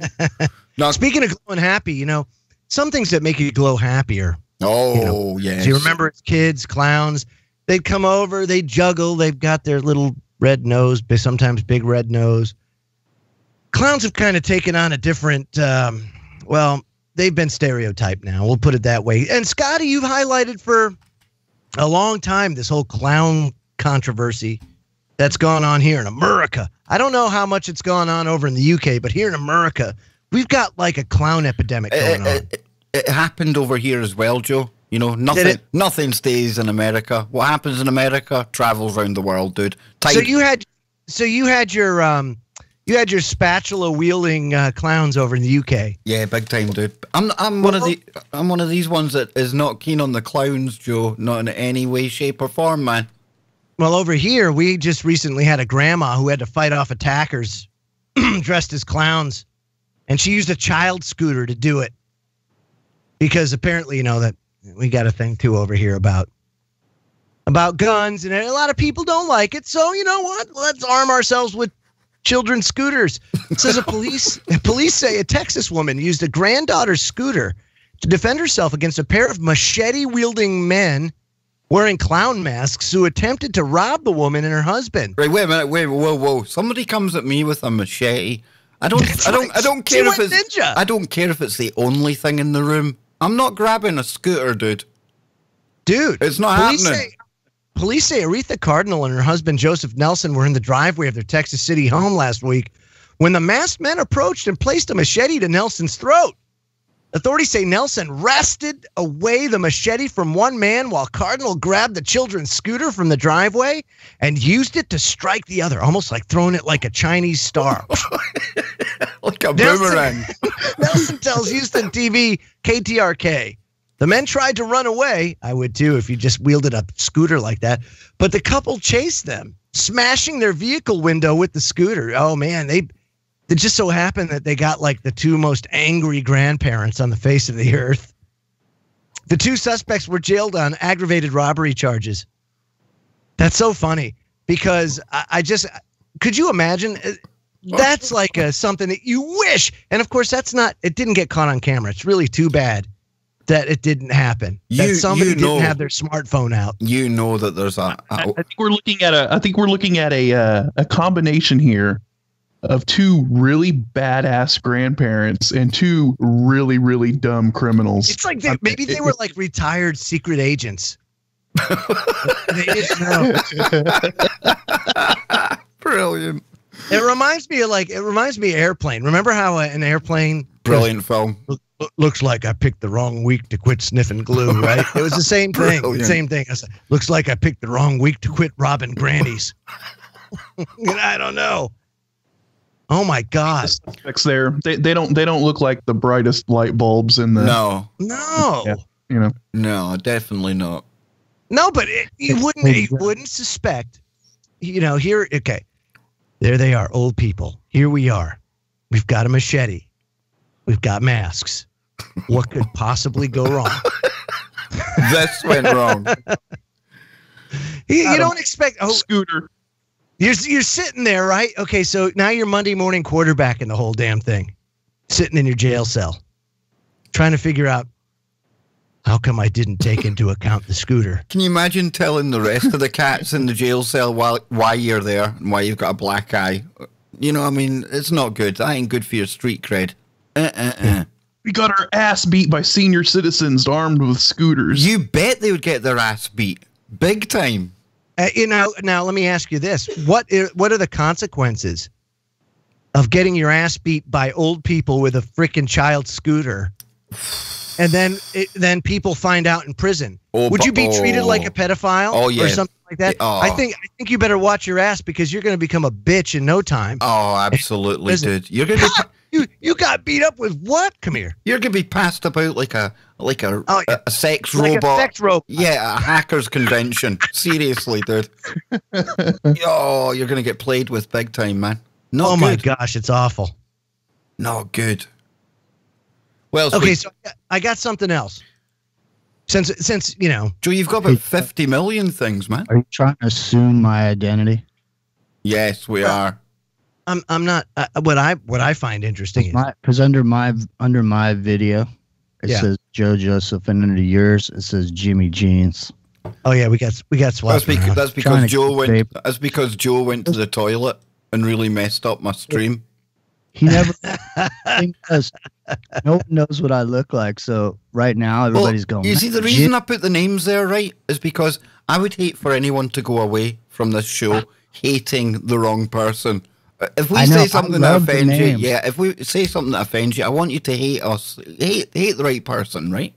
That's only fair. And I love the names, and I see. I'm sure people, who've never seen me before, can't tell that Joe's really not me. So now they're gonna be really. If they went for a coffee and just came back, now they're gonna think, "What the fuck happened, man?" Hey Joe, if somebody comes up to you and goes, "Jimmy," it's never gonna happen. Cool. It's just never gonna happen. Cool. There's not Jimmy Jeans fans wandering about Massachusetts, is there? Surely not. Surely not. Oh, there is, man. There is. It's a small world, Kev. It's a very small world. He's got that voice thing happening, man. They probably turn up the subwoofers, but he's got that kind of vibration going on. I swear I have one listener in Massachusetts. Is it you, Joe? Because I used to see one person listening in Massachusetts. Is that right? Somebody says Joe messed up the toilet. Yeah, probably. Joe, you're a secret microcosm listener. Perhaps. Were you the one, Joe? Were you the one? For one, I know. That's true. Now, come on, Joe. What have you got for us, man? I got some more stuff. Come on, dude. What are we getting now? Okay, so I've always been a fan of the Swiss Guard. Oh, absolutely. I have, because they are tasked. Think about this. It is a monumental task. To look that gay every day of the week. They are tasked with the Pope's safety, right? They are Pope Francis's last line of defense. They're the crack elite troops. They're crack. Because this is the thing. Okay, so they don't look so scary in their pantaloons and their fluffy shirts. They look like the special forces for LGBT. Okay, but you just don't know. They could be like secret Benjamin Fulford ninjas. Oh, or Red Dragons? Red Dragon ninjas. You just don't know it yet, but they're just dressed in pantaloons to get you off the scent. Well, I'll tell you this. It used to be back in the day that a lot of gay guys used to get beat up just because they were gay. So a lot of gay guys, people think gay guys are, or because somebody may not be, heterosexual, that they might not be as much of an ass kicker. But I might put forward that, look at those pants. I bet you they could throw a mean. Oh, definitely, dude. I was just meaning the color scheme. I wasn't questioning how hard these dudes. Have you seen the length of their poles? Yeah, look at the length of their poles, and they got my Joe. So listen to this, okay? So of course, they're tasked with protecting the Pope, and their helmets. Well, they've been around since 1506. Same helmets. That's an old hat. It's an old hat. You've heard the term, it's old hat? Jimmy, have you got one? Well, the Swiss Guard basically invented that term. So they're getting an upgrade now. And they're replacing their ancient metal helmets for ones made by 3D printers. I like that, man. I like it. Me too. The new helmets made of thermoplastic were distributed to the Corps on Tuesday, the 513th anniversary of their foundation. And they're nearly identical in appearance to the previous version, but bear the coat of arms of Pope Julius II, who first used the Corps for his personal protection. See, they've had to use them before. One of the main advantages, of course, is that they don't heat up like the metal ones, meaning that the guards will sweat less, which is good because you don't like sweat stains on their colorful, even their white puffy collars. Look at those boys! I'm telling you, man. Now the old helmets weighed about 4.4 pounds, so that's pretty heavy when you think about it. The new ones, 1.2 pounds. A lot better, dude. A lot better. Yeah. Well, yeah. Let's be honest here. The Swiss Guard looks like that they could be defeated by an elderly couple with a scooter. Dude, they are 110 in number. But don't get look at that cool graphics flying up. You see that? You see that, Joe? Graphics flying up when people subscribe. This is just cool, man. Too cool. It is cool. Too cool, man. But I got to tell you, don't piss off the Swiss Guard. What are you doing, Jimmy? What do you got there? Jimmy's just Jimmy, mad. what are you doing to that doll? Jimmy is trying to fire up a bloody portal or something. I don't know what he's doing. He's role playing right now. Did you see like the mad voodoo doll he had? It was like a wooden voodoo doll thing he's got kicking about, man. That's crazy. What are you doing over there, Jimmy? I used to go around to thrift stores and try to find masks, different masks. What, like eyes wide shut kind of shit? Those kind of creepy ones? Kind of mask. Oh, yeah, no. Anything old, anything weird. And one time I was up in this place called Hood River, Oregon. If you ever get a chance to go there, it's a killer place to go because it's right on the Columbia River. That's where a lot of people go to windsurf because there's a lot of wind up in there. But there was this thrift store I went in, and there was literally a whole collection of masks. Like, you just imagine when you go to these thrift stores, some old dude who had no family, had a whole life or whatever, he dies. And people are like, man, I don't want to deal with this stuff. And somebody goes, call the Goodwill. Boom, all of his stuff goes down to the Goodwill, and I happen to come on these masks. And there was like 10 of them, and it was clear they came from the same place. They were all made together. It was a set. And it was like, they wanted $30 for it. And I was like, man, I don't know, and I walked away. And in the 5 minutes that I walked away, somebody cruised up and bought those masks. This lady cruised up. But I spent a lot of time doing that for a while. I did masks. And then I started doing different figurines, like weird dolls. Right, hang on, right? Before you take us on a journey through all your creepy collections, right? Which of you guys have seen this show, The Masked Singer? What is this all about? Never once. Tell me what this is about. Man, I'm so glad I haven't. I've been seeing the advertisements for this, and it's like really weird. Yeah, there's some really satanic kind of stuff going on. Look, there's a blue chicken.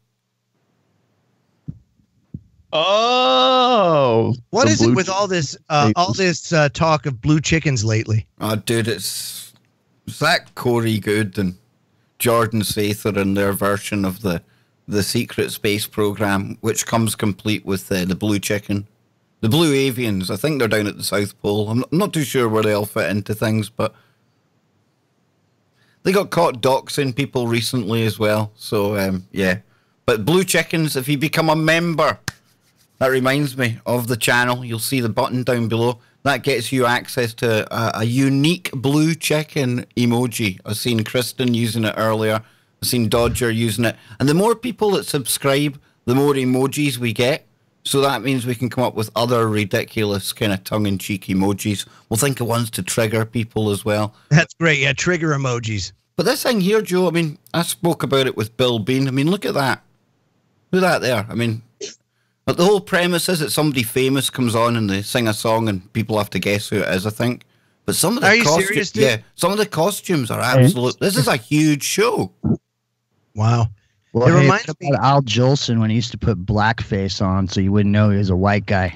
Well, it reminds me, though, Kev, of the procession of the ghouls at St. John's the Divine in New York City. Yes, also the location of the Council of World Churches. I mean, look at this. You've got a one-eyed entity there. You've got something that looks like some kind of transhumanist going on there. A big white horse, that's a creepy one. The Baphomet and the blue chicken. I know you got Billy Bob searching for the one-eyed elusive trouser trout. Have you heard about the elusive trouser trout, Joe? The one-eyed trouser trout? You mean the elusive purple-headed wrinkled neck bass? Exactly. That's exactly the one I'm talking about, right. Joe. Before you get us kicked off the stream, What was that? I don't know what you're talking about. I'm talking about going fishing. Is it the procession of the ghouls? Oh, fishing. The procession of the ghouls. Yeah, there it is, man. Look at that crap, man. Check that out. Now that's now most Christians out there will know that you consider that area that this is happening a sanctuary, right? Well, look at that. That is not sanctuary. That's purgatory. But wait. See, at the Catholic Church, all you have to do is pay a fee. Just pay for that indulgence, and it all goes away. I mean, look at that stuff. Look at that. That's what dude, it is as dark as dark hang on. can be. Hang on, that says Village Halloween Parade. That's not the same thing, but the ghouls are up here, look. They have videos of it on YouTube. Yeah, I'll go and find it just now, man. YouTube. Yeah, we'll get it just now. Here we go. Dude, it is the most sick thing. I don't know if you can play it here, dude, but it is unbelievable. It's all right, I'll just play stills from it. Earlier. We were talking about this earlier and how before it was... It's like a Guar concert. Like you had to sort of be in the know to know about all this dark stuff that was going on, and people that would throw up the Devil's Horn salute or whatever that Ronnie James Dio made so popular. Look at this stuff. I mean, look. Dude, that's what I'm saying. It's like, how is that acceptable in a house of worship? It's a house of worship, all right. It's just I guess you're right. Just what kind of worship? Exactly. When somebody says I wake up and pray, somebody says I wake up and every morning, Joe. Every morning I wake up, Joe. I pray to God. That's just not right, man. Look at they're humping the leg of that poor person. Are they running up on people? They're running up on people like. Yeah, they're like, hey, I want to hump your leg. Hey, come here. Hey, let me. And going back to this Masked Singer thing, as soon as I saw them advertising it on TV, I was like, whoa, that is totally some like satanic occult stuff going on there, with the costumes and stuff. And it just, it goes back to them like normalizing this stuff. And this, man. Normalizing putting a bag over your head. Okay, just like prisoners. This is happening in a church, right? Right, ooga booga. Wow, it's wild. I'm telling you, bro, if you watch that, you'll be like astounded. Now, consequently, St. John the Divine is very, very famous for its architecture as well. If you go and look on the internet, you'll come to find that they have architecture that promotes pedophilia, that promotes... It actually shows the Twin Towers being destroyed, and it was actually put up before the Twin Towers were destroyed. There is a lot of architecture to St. John the Divine that makes it very, it's very peculiar. We'll put it that way. And you know how we feel about coinkydinks, Kev. There's no such thing as coinkydinks. So here you have the World Council of Churches here with all of this architecture that depicts world events that have happened and or ideologies that we find disgusting or that we would consider dark in nature. And then you see these procession of the ghouls. They have like a day where they bless bicycles. What? Yeah, people just bring in their bicycles or farm animals. They have a farm and like an animal day there too. Oh, hey! We could like maybe get some sponsorship if we go in there and get like Tudder. Give them. Well, you Tudder. were saying like Tudder would be hot that day, dude. That'd be hot. I tell you what, this is some building. This really is. This is like it is. It's an amazing building. Dude, it's like Rosalind Chapel. Evil. It's like Rosalind Chapel on steroids. Steroids. It's huge. Huge. It's only evil for the time that these people rented the space to have their little ceremony in it. Now, well, you have to look at the architecture of the structure to understand its true evil. Well, I'm just saying the architecture in and of itself has no evil quality to it.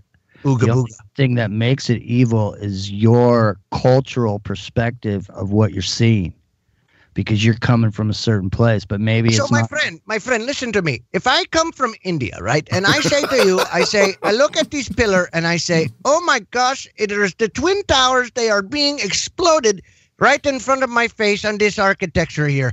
Are you telling me because I come from India, I cannot deduce that it is evil? Is it the Twin Towers or is it? It is the Twin Towers. There we go. Right, here we go. Here we go. Here we go. Here we go. Look. There we go. There it is. Goodbye, Twin Towers. You are dead now. Whoa. I am from India, and it doesn't matter. See, do you see what I'm saying? I could be Indian.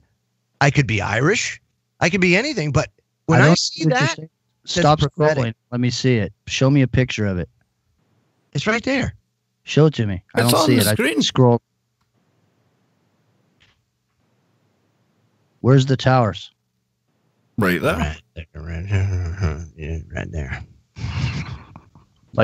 Like bending over like they're falling down. Yeah, man. Yeah, they're falling. Okay, but why isn't that the Joachim and Boaz in the Temple of Solomon? I mean, why is that not the two towers that they have in the Masonic? Because you got, if you look around it, it's New York's. Yeah, I was going to say, yeah. You see it right there. There's other buildings. It's New York skyline. How could you not see it?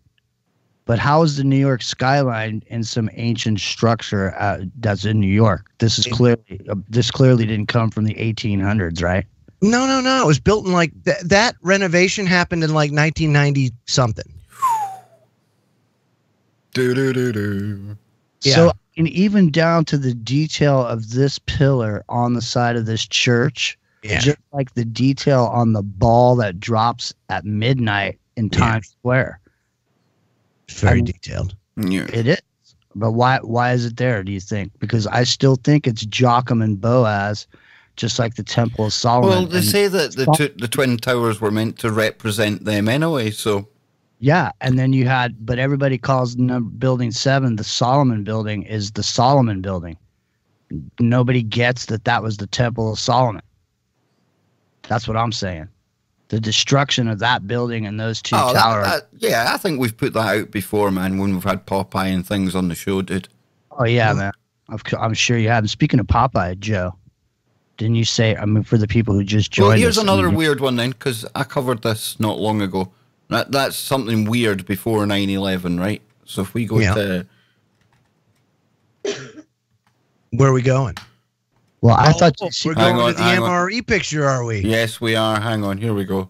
See, I thought I'm sorry that I went down the road that I went down, because what I was talking about was the church structures itself, and just like in Europe, you have a representation of a lot of things that are, you know, there's a story told in the cathedrals and the construction of those cathedrals. So I didn't realize that this had just been. That's cool. That's all good because now we've moved on to even. Look at that! Oh, that's beautiful. Right, 2008.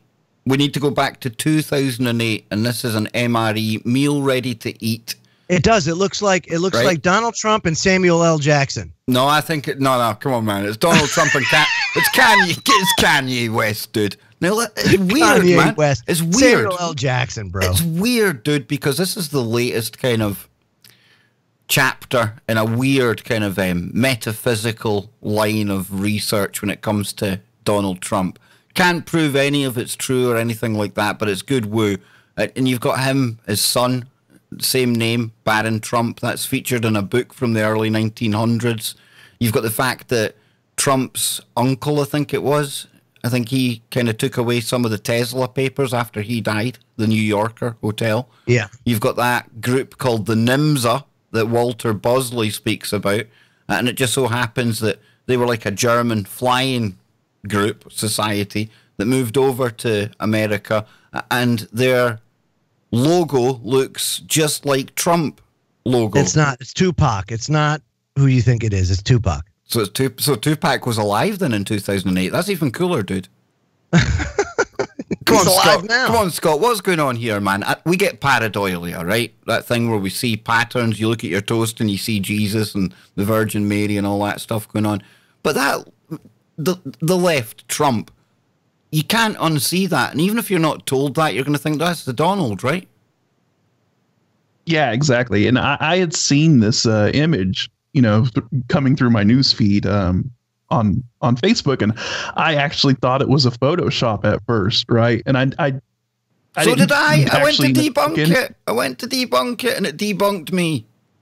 It totally debunked you. That's wild, And And the thing is, Trump has a very distinct hairstyle. Yeah. You know what I mean? It's not like, Yeah, right. It's not like everybody has that hairstyle. And so for something to just coincidentally, perfectly nail that, it's just wild. Some weird shit. wild. There's some weird shit going on. It's like some kind of weird spin-off of the Mandela effect or something. It makes me uncomfortable to think what's going on here. It's a weird. I mean, there's all this weird stuff about Trump that makes it's really interesting whether or not it's true or not. It's just the conglomeration of all these weird facts. That's why I said, yeah, Jimmy, exactly. That's why I said we can't prove anything, right? But the fact that you do have all these weird little kind of spin-off stories that go back over 100 years and books that featured a boy with his son's name and all the Tesla paper stuff. It's good to speculate on the back of that. We can't prove anything, but that's just weird. It's beyond weird. Well, it was funny because when Trump first got elected, I was cruising over on a board, and somebody had posted. It was literally the day or two after he got elected. Somebody had posted this thing, and they said, "Look, there's an old TV series that has a character named Trump." And so I went and looked at it, and it was this old 50s TV series called Trackdown. And there's an episode called Trump Builds a Wall. And it's funny because, I brought it out. I ran it on my show, and I used some of it in I made this ad for my show on TFR, and I used part of it where it goes, "What are you selling? Snake oil?" Because this guy shows up, this guy named Trump, and he shows up telling people that this meteors are going to come down and strike the earth, and only he has the key and the secret. And if you don't come and listen to him, you're going to end up dying, and all this. And he's going to build this magic wall that's going to keep out the meteors. And a couple people get onto him or whatever. It's interesting. And then you got the comic book where he builds a wall in New York City to keep out the poor from where the rich people live. I mean, I say it's more than just a coincidence at this point. I mean, there's too many of these things that are there, but I mean, yeah, there's so much weird stuff that's going on with Trump's timeline, family timeline and all that stuff. And what is it? His uncle that supposedly got a hold of the. Oh, definitely. Yeah, Teslas. definite. Yep. And 3 chests went missing. So it was like Tesla had them all numbered, and there was 3 chests of big, huge, treasure chests full of documents went missing. It's crazy, that you have all this talk Good about. woo. Was it Great being, woo. Yeah, great woo. You can't really verify a lot of this stuff, but it really starts firing off the imagination and getting going down different rabbit holes and stuff like that. But there's all that talk about Trump being a time traveler, and then remember, I think there was that interview he did where he had referenced PG. I'm not going to say the name, but Good man. Good man. yeah. He referenced that. Before that even became a thing, and just all kinds of weirdness, man. What I think is interesting about there's a question in my mind about the Trump traveler thing because here's the thing. If let's say you're in command of a time traveling mechanism, all right? Let's say you're gonna come and be president of the United States. Well, if you can manipulate a situation because you know what's going to happen and you know exactly what to say and all that, why wouldn't you come back when you were a strapping, good-looking young man, in your 40s, where you could throw down a dynasty? Because it doesn't work. Look, you've got the chronovisor, dude. Come on, you've heard me and Joe get in the chronovisor before. The physical stuff, not wonderful device. Yes. He has a potential with his younger son. The one, not the red-haired guy, but the other guy, the kind of Bobby Kennedy-esque young man, Donald Jr. used to be on the show with him. That guy could be president in a heartbeat, man. But he can't be president in a heartbeat because of the negativity surrounding Trump. So I just, I mean, the time traveler thing seems viable, but I mean, at the same time, if you had that kind of stuff, being the kind of minded person that Trump is, couldn't he have taken that technology then that he found or that he had command of, or these three, suitcases full of stuff? Wouldn't he have like taken his money and built these systems and been in control of the Microsofts and the Apples and all this? That's why the time travel thing just, I mean, if he could time travel, why would he only limit himself to this little box that he put himself in? Or why wouldn't he have like done it earlier so he could spend 40 years capitalizing on it instead of being so old? Who knows, dude? Who knows? Who knows, man? But this one here, I still haven't come up with any kind of reasonable, logical excuse for this one, Scott. The MRE package. Somebody in the chat room was saying why they're building a telescope, and I believe it's a rifle stack, but come on, Scott, if you had to, like, not definitively, but if you had to put your eggs in a basket, what the heck's going on here? I don't know. I really can't explain. I can't explain it, man. I'm like you, dude. I seen Jack Posobiec. He had kind of posted it on Twitter, and I thought, come on, Jack, this is going to be easy to debunk this one. And like you, I was sitting there. I was taken aback because I'm thinking I would have recognized that as Trump, even if somebody hadn't prompted me. That's obviously looking like him. Yeah, I mean, so going back to what Jimmy was saying, like, okay, if he did like have all this command of all this time travel technology or whatever, how come he hasn't exploited it to its full potential, right? And so, what if it's not even that? What if we're just looking at glitches in the timeline? Yeah, you know what I mean. And in a situation like that, you wouldn't have control over what happens. You would just have sort of random kind of glitches occurring. The person who came up with that art could be thinking that was an entirely creative piece of work they've come up with, but it's where that thought came from. It's obviously come from the future. It's almost as if they've picked up on a future event. We say past, present, future all at once, right? Well, that means on occasion, some people are tapping into these future events. Maybe that person just was like, okay, they got this thought in their head. It was a bit of inspiration or something like that. They didn't think it was Trump and Kanye. No, exactly. And it just happened to turn out that way. It's wild. And didn't even Jack Posobiec bring up the fact that there was some kind of an incident at CERN in 2008? Yeah, you're right. It was when they switched it on, it was called the Quench, and it was 50 superconductors, I believe, or transformers or something around CERN. Absolutely melted down. Just couldn't take what was going on there. And it's referred to as the Quench. And of course, Jack was pointing out the fact that, rightly, I think Jack was connecting the two, not saying it was definitely anything to do with CERN, but this is a machine that we talk about is punching holes in our reality from this dimension to the next. And tell me things haven't got fucking weirder since CERN went on. Dude, I mean, it seems like we have slid into complete bizarro world, where things that we never even would have thought possible is happening. You know what I mean? And it's weird, man. I definitely think that there's some weird stuff going on when it comes to CERN that we just like don't even understand. Like we can't even they don't understand. I don't think. That's the thing. They don't even know what's going on. I think that we're seeing these ripple effects and consequences of what they're doing. And even they don't understand themselves, like the effect that they're having. It's just, it's bizarre, man. Oh, absolutely, dude. Absolutely. But I mean, those glitches there, you can tie that in with Mandela effects. And I suppose they're quite controversial now, Scotty.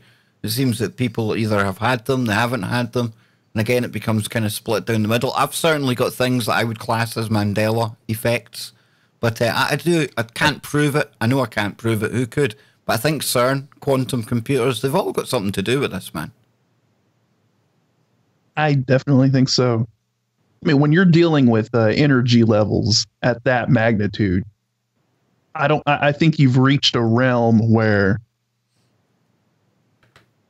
science in its current state has no understanding of the effects that that's having. And what kind of effects is that having on a quantum level?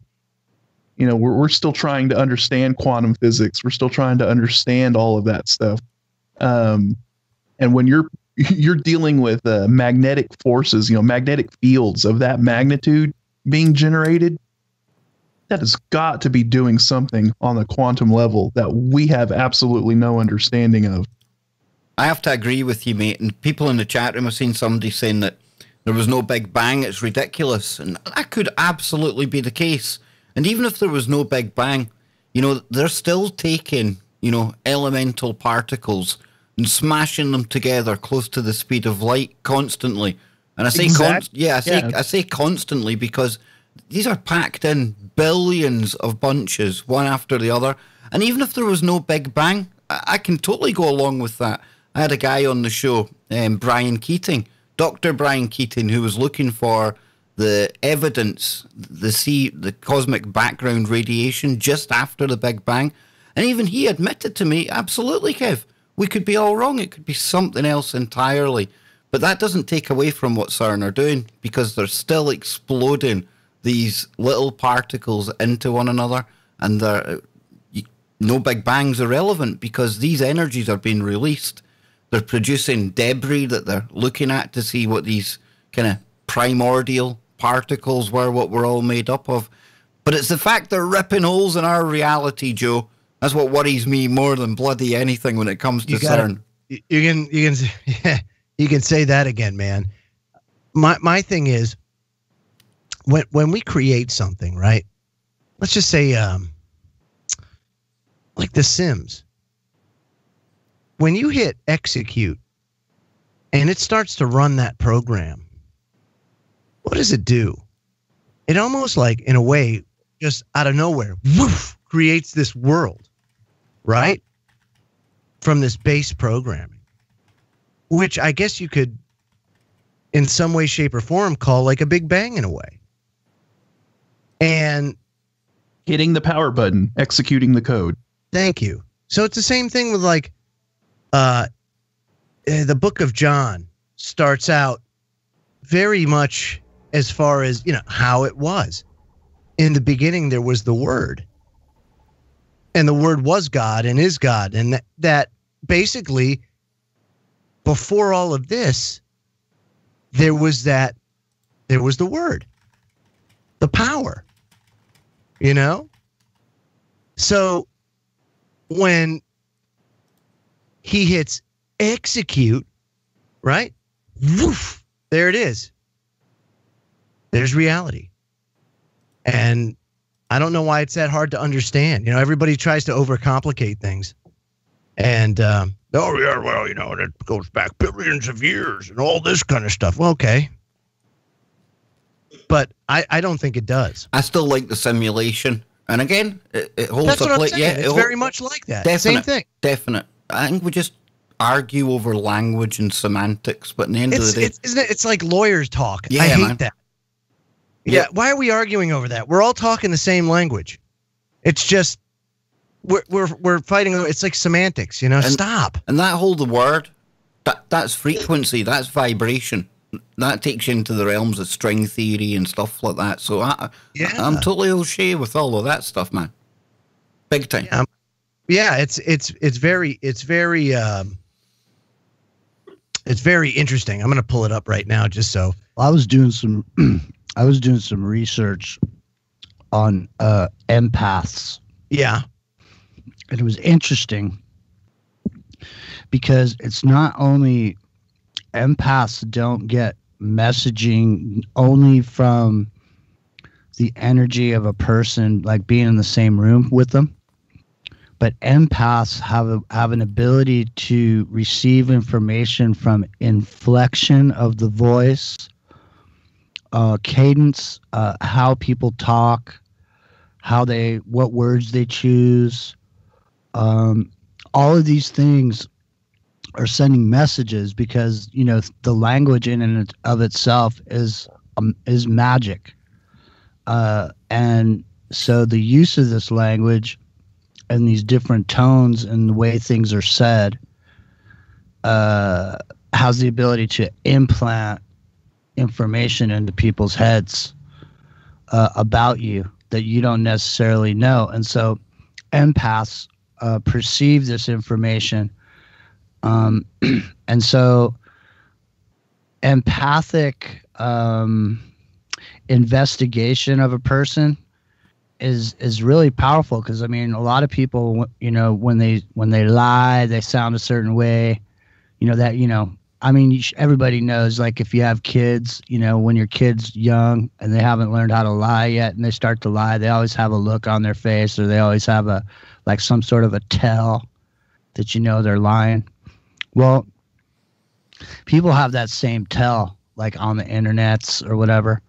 I mean, you can like a skilled person, like a trained observer. So this is what all of these back end sciences are all about, is the fact that what you do is you take the human ability to perceive, like I'm talking about, and then you give those people special training so that then you can utilize those people in circumstances. For example, if a person has a natural ability to receive these messages from other people, then you train them in some covert way with all these special techniques, to where now you call this person in and you say, I want you to listen to this interview and watch this person and tell me what you think at the end of that. Nah, Jimmy, I have to pause you. Need a bit of music. Dodger from the chat. Love your work, Kev. And of course, that goes to the rest of the guys as well. See, I had to cut you off there, dude. Super chat comes first. And if you want your comment to be absolutely read out, we'll see it flying up that way.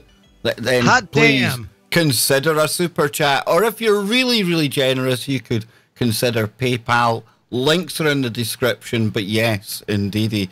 And Joseph, you were pulling faces at me there, dude. What was going on there, man? It just happens. I had to entertain myself somehow. Come on, dude. Let's get it mad again. Where are we going to go now, man?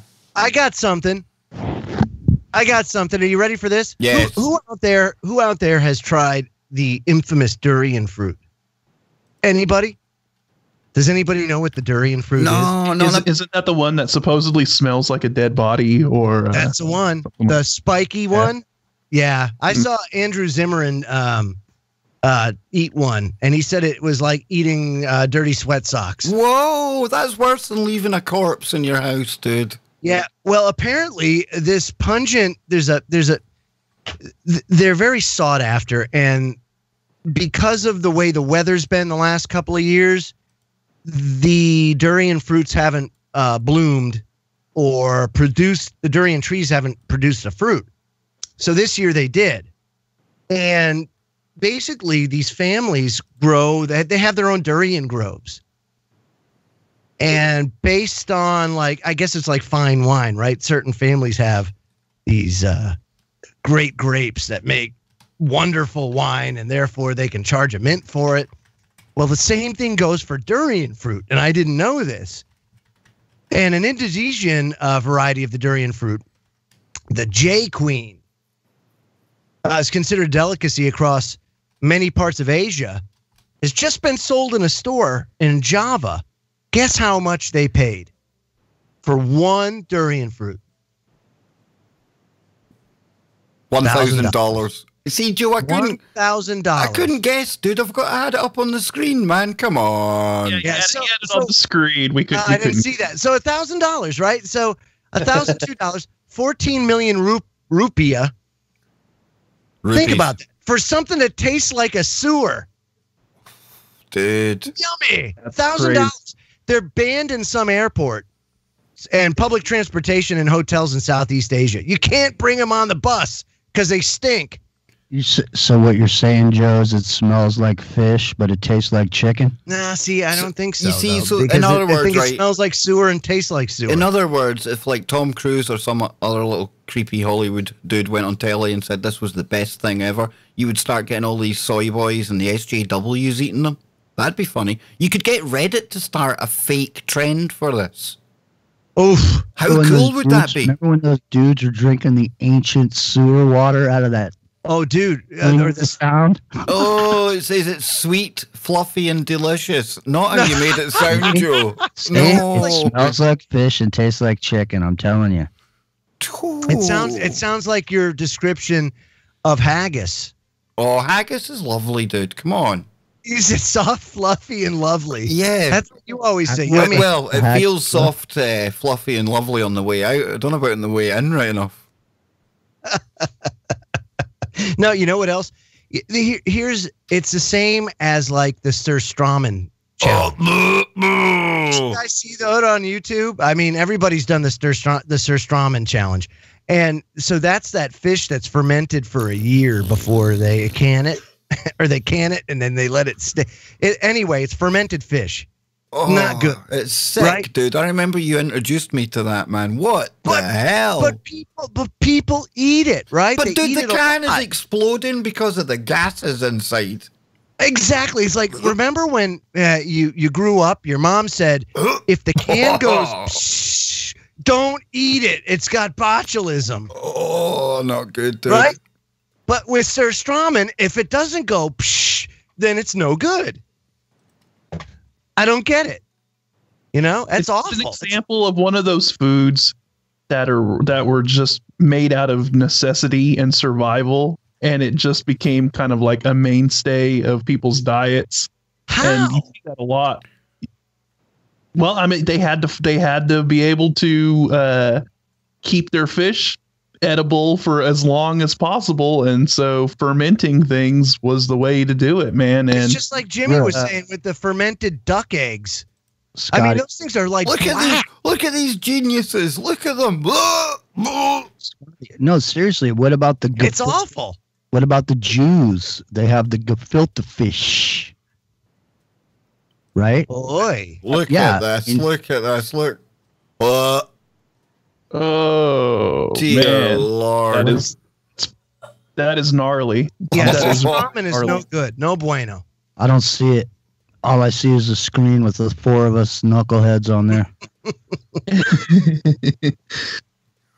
Man. Now, are they seeing this on the stream? Because I don't see it on the stream. Yeah, they'll see it on the stream. Yeah. Because it's not coming over the stream, at least on my YouTube feed. Hey, I'm feeling that dude's haircut. He looks like the type of brother who would eat that. Yeah, it's on the stream on YouTube, man. Okay, because I'm not seeing it. There's just a delay, I think. Now I see it, Kev. I see it now. Look at that. It's white. Surströmming, there's nothing good about it. It's rotten fish. That's like it's rotten fish. Why would you do that? When LA Beast, I saw him. He's a competitive eater. When I saw him, brilliant. He's awesome, man. Now that guy's hardcore. He drank it. Right? He's like, everybody else, it's kind of salty and tastes like toilet water. Okay, that's great. This is the same guy This is the same guy, by the way, that drank a gallon of olive oil. He eats cactus. Come on, dude. Yeah. I mean, there's nothing he's eating some. Anyway. I got 2 words for this video right here. 2 words that come to my mind when I'm watching. Delicious? What do you get? Don't tell me you're going to go order some of this shit now. No. I got 2 words. I can see you doing it, Jimmy. 2 words that come to mind, man. Yoga pants, bro. I mean, come on. That is sick. That dude is puking. Did you see that? Yeah. Like I said, man, it's just one of those that had to be made out of necessity and survival. But no, seriously, think about this, Scotty. Seriously, if it wasn't for YouTube, people wouldn't be doing these degenerate things on this level. You're right. Don't get me wrong. We've done degenerate things. Okay, when you're a teenager, you go ahead and you light bags of shit on fire on somebody's porch. You do degenerate shit.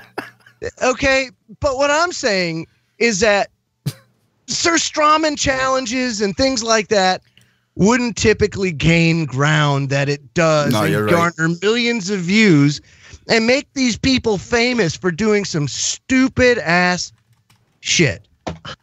Well, yeah, I mean, so YouTube, in a way, I can understand why people say, "Well, YouTube, you're complicit in." Yeah, but then you get things like this. But then you get things like this: people eating Tide Pods. But that's my point. It's the same shit. Whether it's Tide Pods or Sir Strawman, they're gross. You don't do it. What are you thinking? Or you're not thinking. Well, people want their 15 minutes of fame, you know. But damn, dude. I mean, there's a lot of different ways to do, and I get it. That's the easy. It's not easy. It's hard, but it's easy, if you know what I mean. It's like, okay, let me just do something so effing stupid that people just can't not watch. That's the thing about this. It reminds me of the Daffy Duck cartoon where he drinks gasoline and lights a match, and everybody's applauding afterward. He tried the whole episode to get people to like him and applaud, and they just wouldn't do it until he blew himself up. And then what happens? Then he was like, I can only do that trick once. I can only do it once. There's the worst one. There's the worst one. Bird Box Challenge. Come on. Dude, the dumbest shit I've ever. The Bird Box Challenge. It's a freaking movie, man. Yep. It's not even a good one. These movies get so real, though, that they invoke they like evoke bad behavior. People can't distinguish between that and reality, and then they got to go do these stupid effing challenges. Let me put a blindfold around my head and go driving. Well, dude, that's what the bird box creatures look like. That's an ooga booga right there, right? All I know is there's no way to know if any of this stuff actually happens. There's idiots that do stuff, but you don't see the video of them. In other words, they see this stuff and then they go do it. No, dude, these videos were on Twitter. These videos were well out there. This isn't something that they're making up. People were literally doing this, and they do it all the time. Go back to the ALS water challenge. That was the first one I remember. Celebrities running out, getting water over them. I knew people who done that. It was weird. There's this whole thing going on right now on the internet where people are literally drinking their own piss, saying that it makes you younger. Did you try it? I think it's it's the working man's adrenochrome or whatever. Did you try it? The working man's adrenochrome. Oh, yes. That's what it is. It is because not everybody can drink blood. Okay. So there was years ago I played baseball, right? And about the same time I was heading into it, there was a guy by the name of Moisey Zalou who never wore batting gloves because he said he made his hands tough by peeing on them every day. And that's what he did.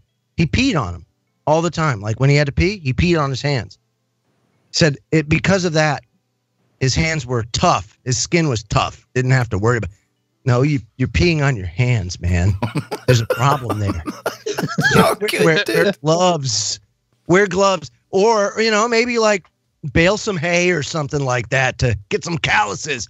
Well, I've heard peeing on your hands, man. Damn. Spending so much time in the ocean as I have, there's always a stinging of jellyfish that potentially can happen to you.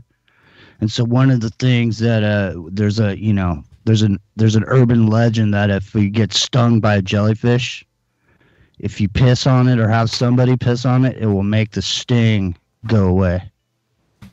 So, I mean, I don't know. You can take it for what it's worth. If you ever get stung by a jellyfish and it's burning you and you got no other method of, first aid. I've been stung many times by jellyfish, and I can tell you, never once has anybody offered to pee on me as a form of relief.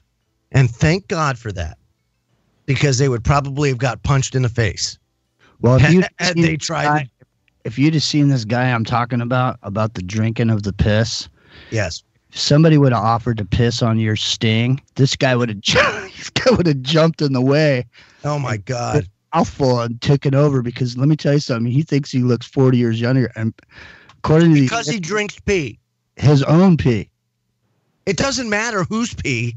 But how much pee can you pee in one day? In other words, how much pee can you drink? Outside piss at some point. Now, let me ask you something. I mean, is it like, okay, well, maybe if I just put ice in it? No, it's pee. Is there a good way to drink pee? I can't. I just can't. But these videos are allowed on the internet. Is the thing. I got a call coming in. Whoa, hang on. This is a It's the president. No, I'm just kidding. You gotta talk to Bear Grylls. Oh, guys. You need. Oh, hang on, guys. Hang on. Wait a minute. Look at that. Wait a minute. What? Look.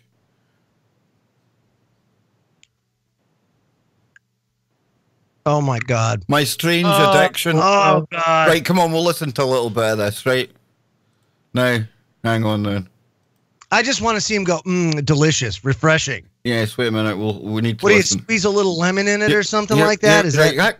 Come on. We'll give them a chance. Come on. Each their own. Here we go. Okay. 3 years You old. could- I'm from Colorado Springs, Colorado, and I'm addicted to drinking my urine. Oh my God. I drink it like I'm. Whoa. No, that's enough. No. How does one? Let me ask you something. How does one become addicted to drinking their urine? How does one even contemplate saying, I think I'm going to try to drink my urine? Oh, right. Hang on then. We'll listen to a bit more. Right. I'm just worried about copyright, but we're discussing it. Man, Here we go. Here we the go. thing is, I drink it like I'm in a beer drinking contest. It's easier to drink than water. Oh my God. Oh my God. Ooh. Oh my God. Has been drinking nearly all of her urine. Look at her. She's ready for vomiting when she drank that. She was ready to hurl that up. And that's okay. It's just 1 glass in the morning. Now she consumes up to 5 glasses every day. 5 glasses of pee a day. Yeah. I'm a 5 glass a day. I think you're taking tangy tangerine to a new level, bro. Whoa. Does it look like it's doing wonders for her? Look at this. Look, here's another one. Look. Father of 2 has drunk nothing but urine for 5 years. Yeah. That's got to be good for you. It's got to be good. Woman drinks her dog's urine. What's wrong? Somebody's been taking their vitamins. Oh no, man. That is absolutely insane. People. I mean, have you seen those shows though, where like people are like addicted to like really weird stuff? Like, Yeah, totally. But dude, pee? Look, I can see this. I mean, I can see the potential of this at some point. Like, say you were on a sailboat and there was no wind. And you ran out of water. You ran out of water. It's and like you had to do it's like a week before you start eating people, Jimmy. Exactly. Exactly. But I mean, it's the waste of your body. So it's your kidneys expelling the waste.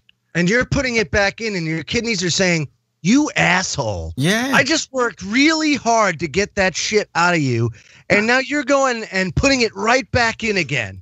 Thanks a lot. Love, your kidneys. It's just, I mean, it's at that level. I mean, that's the level of where we're at. I mean, all you got to do is put a video up there and 20 other people that do the same thing, and now you got a group, and now you got a mentality and an agreement reality that's the way it is, and the more and more people join onto it, right? I mean, I literally the other day, I am not kidding you guys, I almost busted up laughing because I'm sitting there, I'm walking by the TV in my living room, and there it is on the TV, an ad for a particular car insurance. Yeah. And a couple of people on this ship on the ocean back in the day, like in, Columbus days, big wooden ships. It's a black dude and a couple other guys, and they're sitting there and they're talking to each other and they're looking at a telescope, and then the camera pans back, and the ocean is running off the edge of a flat Earth. And the commercial guys, that it has nothing to do with car insurance. They've come out with this commercial that's supposed to be nothing to do with car insurance, and at the end they say the name of the company, And the guy, and they were sitting there, they're taking shots at flat earthers on this commercial.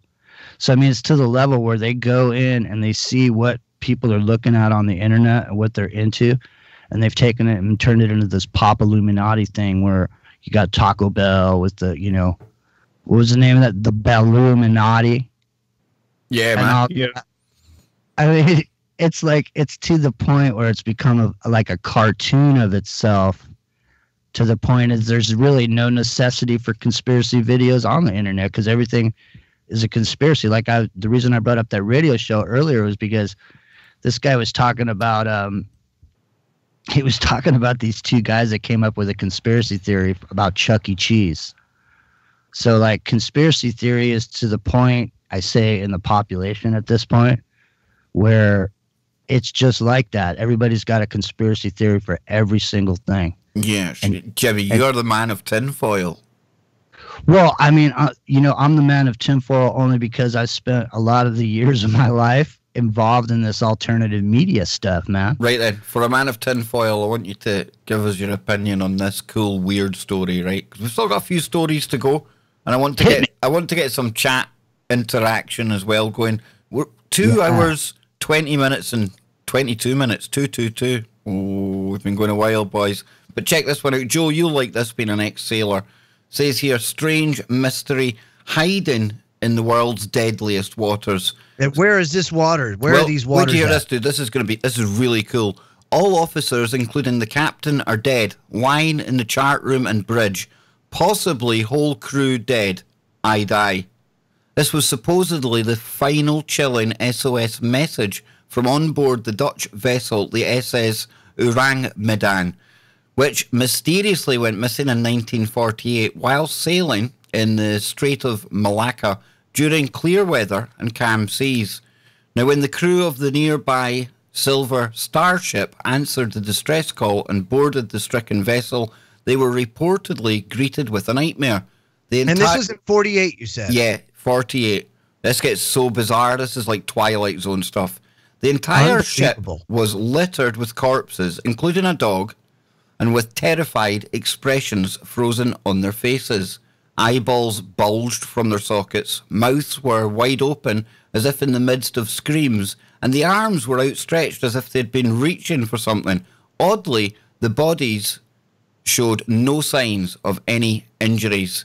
Now, the boat was towed into port, but a fire broke out, leading to an explosion that sunk the ship. However, there's a twist to the story. To this day, nobody has found a shred of evidence that the boat had even existed, and it has become one of the most controversial maritime legends in history. Hey, maybe that's where they got the idea for Gulf of Tonkin. Do you know what sprung to my mind? Philadelphia experiment. Yeah, right. One of the two, right. It's a weird one, dude.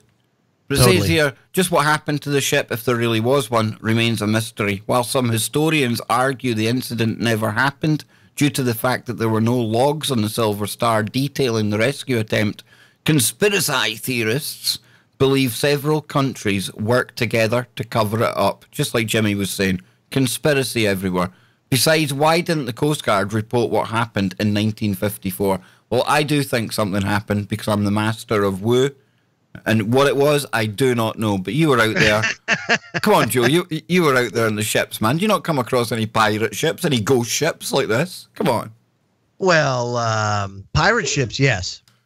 Nice. But not ghost ships. And certainly not where they're like abandoned or where like everybody's dead. That'd be weird as hell, man. But there were certainly instances where there was like, you're just like, wow, this is weird. Like, I'll never forget. One of the first ships that I ever boarded was a ship called the Inzener Guliev. It was out of Russia.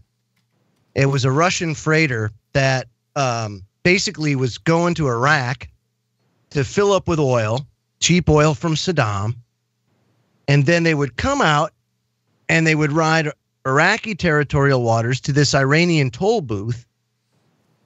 And then the Iranians would let them, in turn, after they pay the toll, go through their territorial waters all the way down until you get to this 7-mile stretch of international waters between Iranian territorial waters. and the United Arab Emirates territorial waters. And then they would basically run the gambit to try and make it to the UAE to sell their oil. And so it was up to us. We were the assholes in the Persian Gulf, right? We're the Americans here trying to defend freedom and democracy and bring it to the Persian Gulf and make sure that Saddam, doesn't violate the oil for food program that the UN crammed down his throat. And don't get me wrong, he was a jerk too.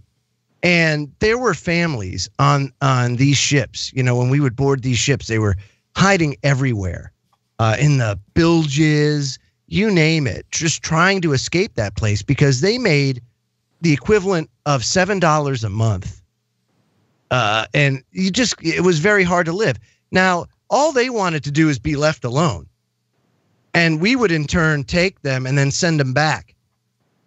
And God only knows what happened to them when they showed back up. But the interesting thing about the Inzener Guliev was just how weird it was. Like, it was just weird. The ship was so overloaded that the waves were washing up over the well deck. And in the Persian Gulf, there, especially during the time of the summer, like summertime, springtime, when Shamal season, it's called, the sea snakes come to the surface. There's a lot of them. And these sea snakes were washing over the well deck, and we would go down and spear them. Now, these are they're the most venomous snakes out there, but they can only bite you like in a few places where it would actually be fatal. But if they bit you, you're gone. You're a goner. But to see like all of these sea snakes, just as far as the eye can see, dude, it was like an ocean of snakes. Never seen anything like it. Never. Sounds like something out of Indiana Jones, dude. Kind of, right? Like in the Temple of Doom and all those snakes. Remember the cobras or the asps, whatever they were, the asps. Oh man, it was just like that. To where it was almost like there was no water. It was just snakes. It was the most bizarre thing, dude. The most bizarre thing.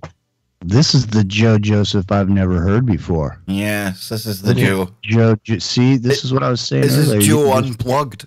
Unplug and uncut. I know. There's nothing more terrifying than the sea, Joe. Am I correct?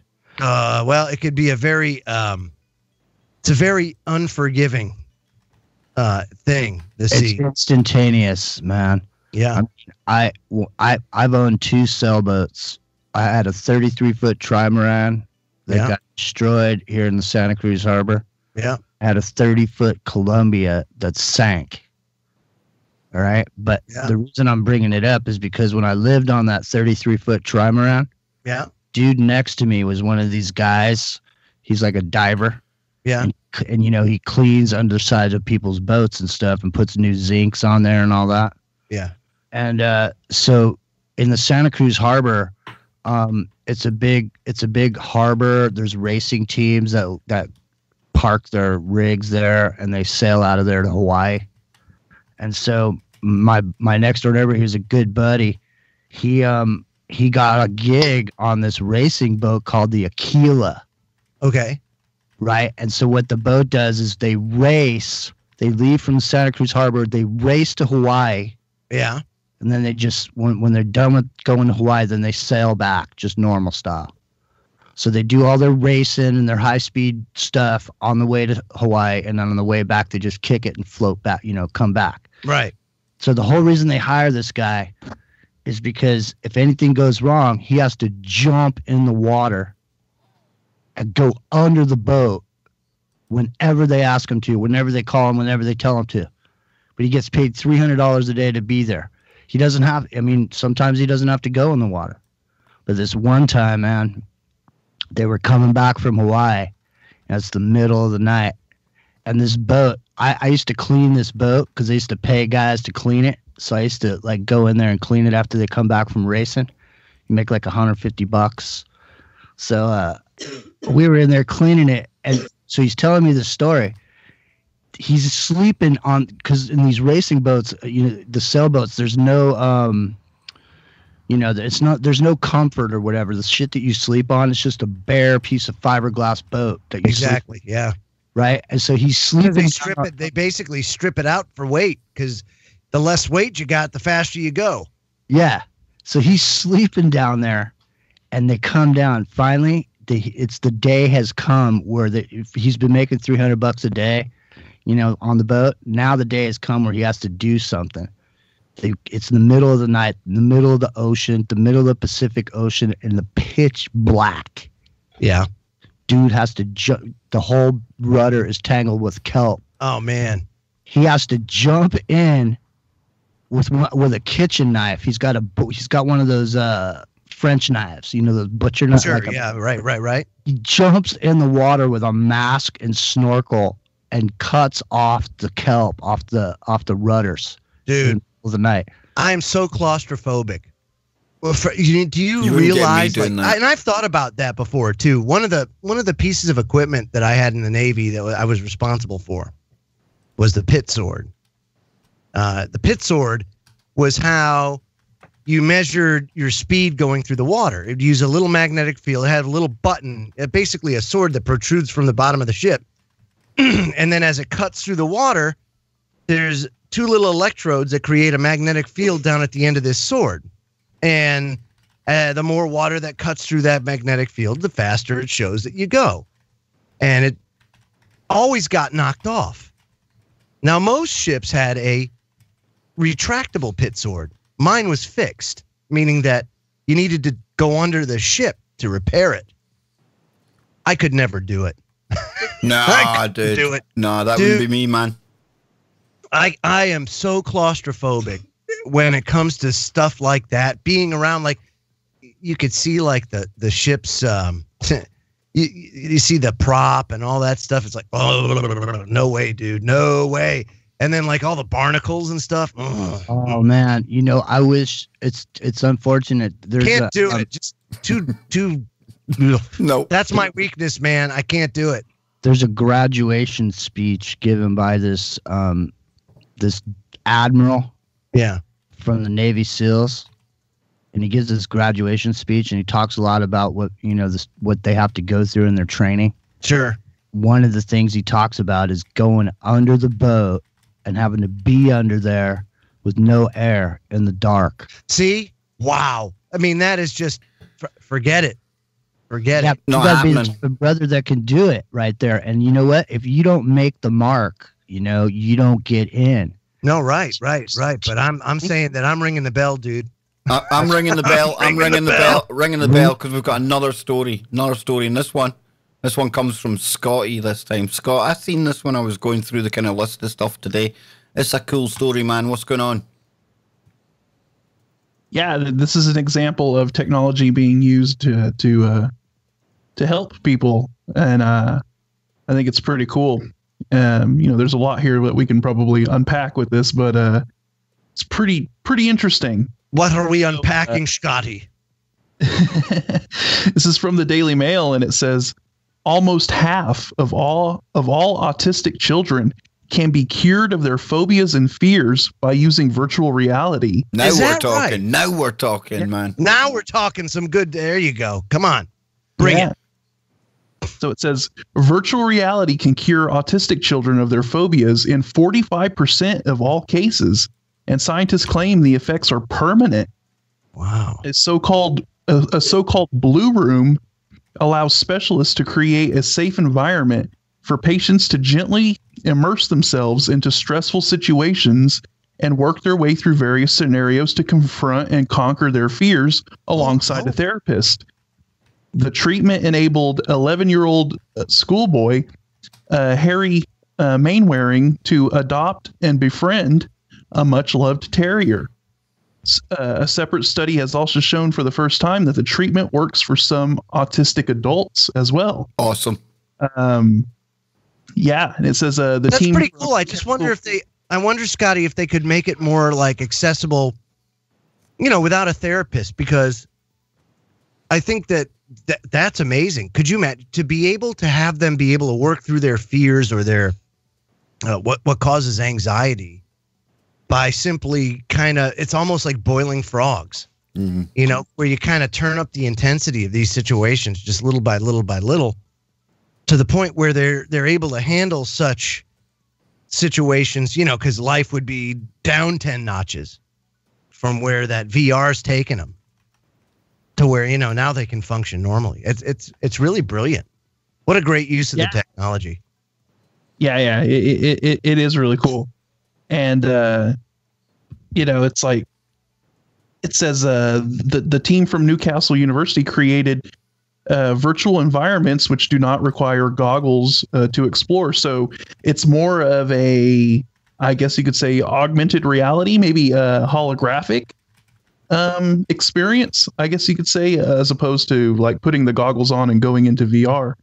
But it says it tackles specific phobias, including wasps, lifts, the dark, flying, dolls, balloons, public transport, school, and walking into rooms. The child uses an iPad controller to move through the scenario and remains in full command of the situation. Cool. The Blue Room is based in County Durham and created with the university by technology specialists Third Eye Neurotech. Ooh, that's an interesting name for a company. That's a very interesting one. Yeah. But nothing. Yeah, I mean, there. that is a pretty pretty wild. I like it. This is what we said before, though, Scott. You know, it would allow people to really overcome things that possibly they wouldn't be able to normally. And then we spoke about how disabled people are going to be able to experience things that they would never have been able to experience before. It's really badass. I like it. I know, because we spend so much time, and I do it myself, we spend so much time criticizing it and knocking it.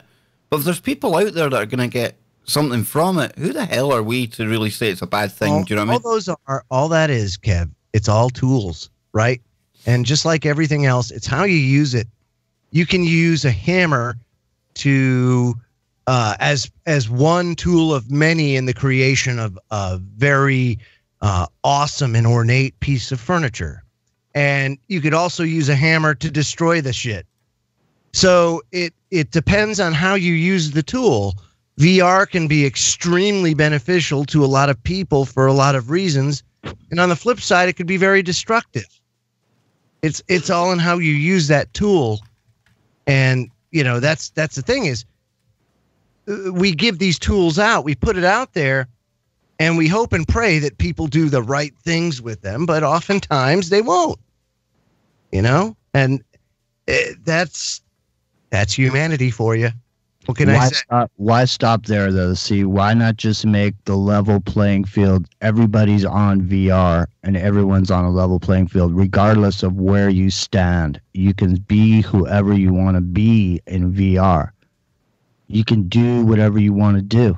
You can go. It's very dangerous. Yeah. Very dangerous indeed. It is. Look, I've put on a couple helmets, and I'm telling you right now, I mean, just imagine how video games were when they started and where they are now, and think about how that's projected in the VR type technology that they've had, where they were and where they could possibly be at this moment, with the understanding of only having to propagate the frequencies of light that the human eye sees in order to represent something in a virtual manner. You know what I mean? So they don't have to do what they used to think they had to do, and they had to have a certain kind of a way of processing that information that they couldn't quite come up with. But now that they understand that they only have to show you certain frequencies, they only have to replicate that in a certain way. It's much easier to put forward some sort of a virtual reality that will appear to you to be 100% valid and real.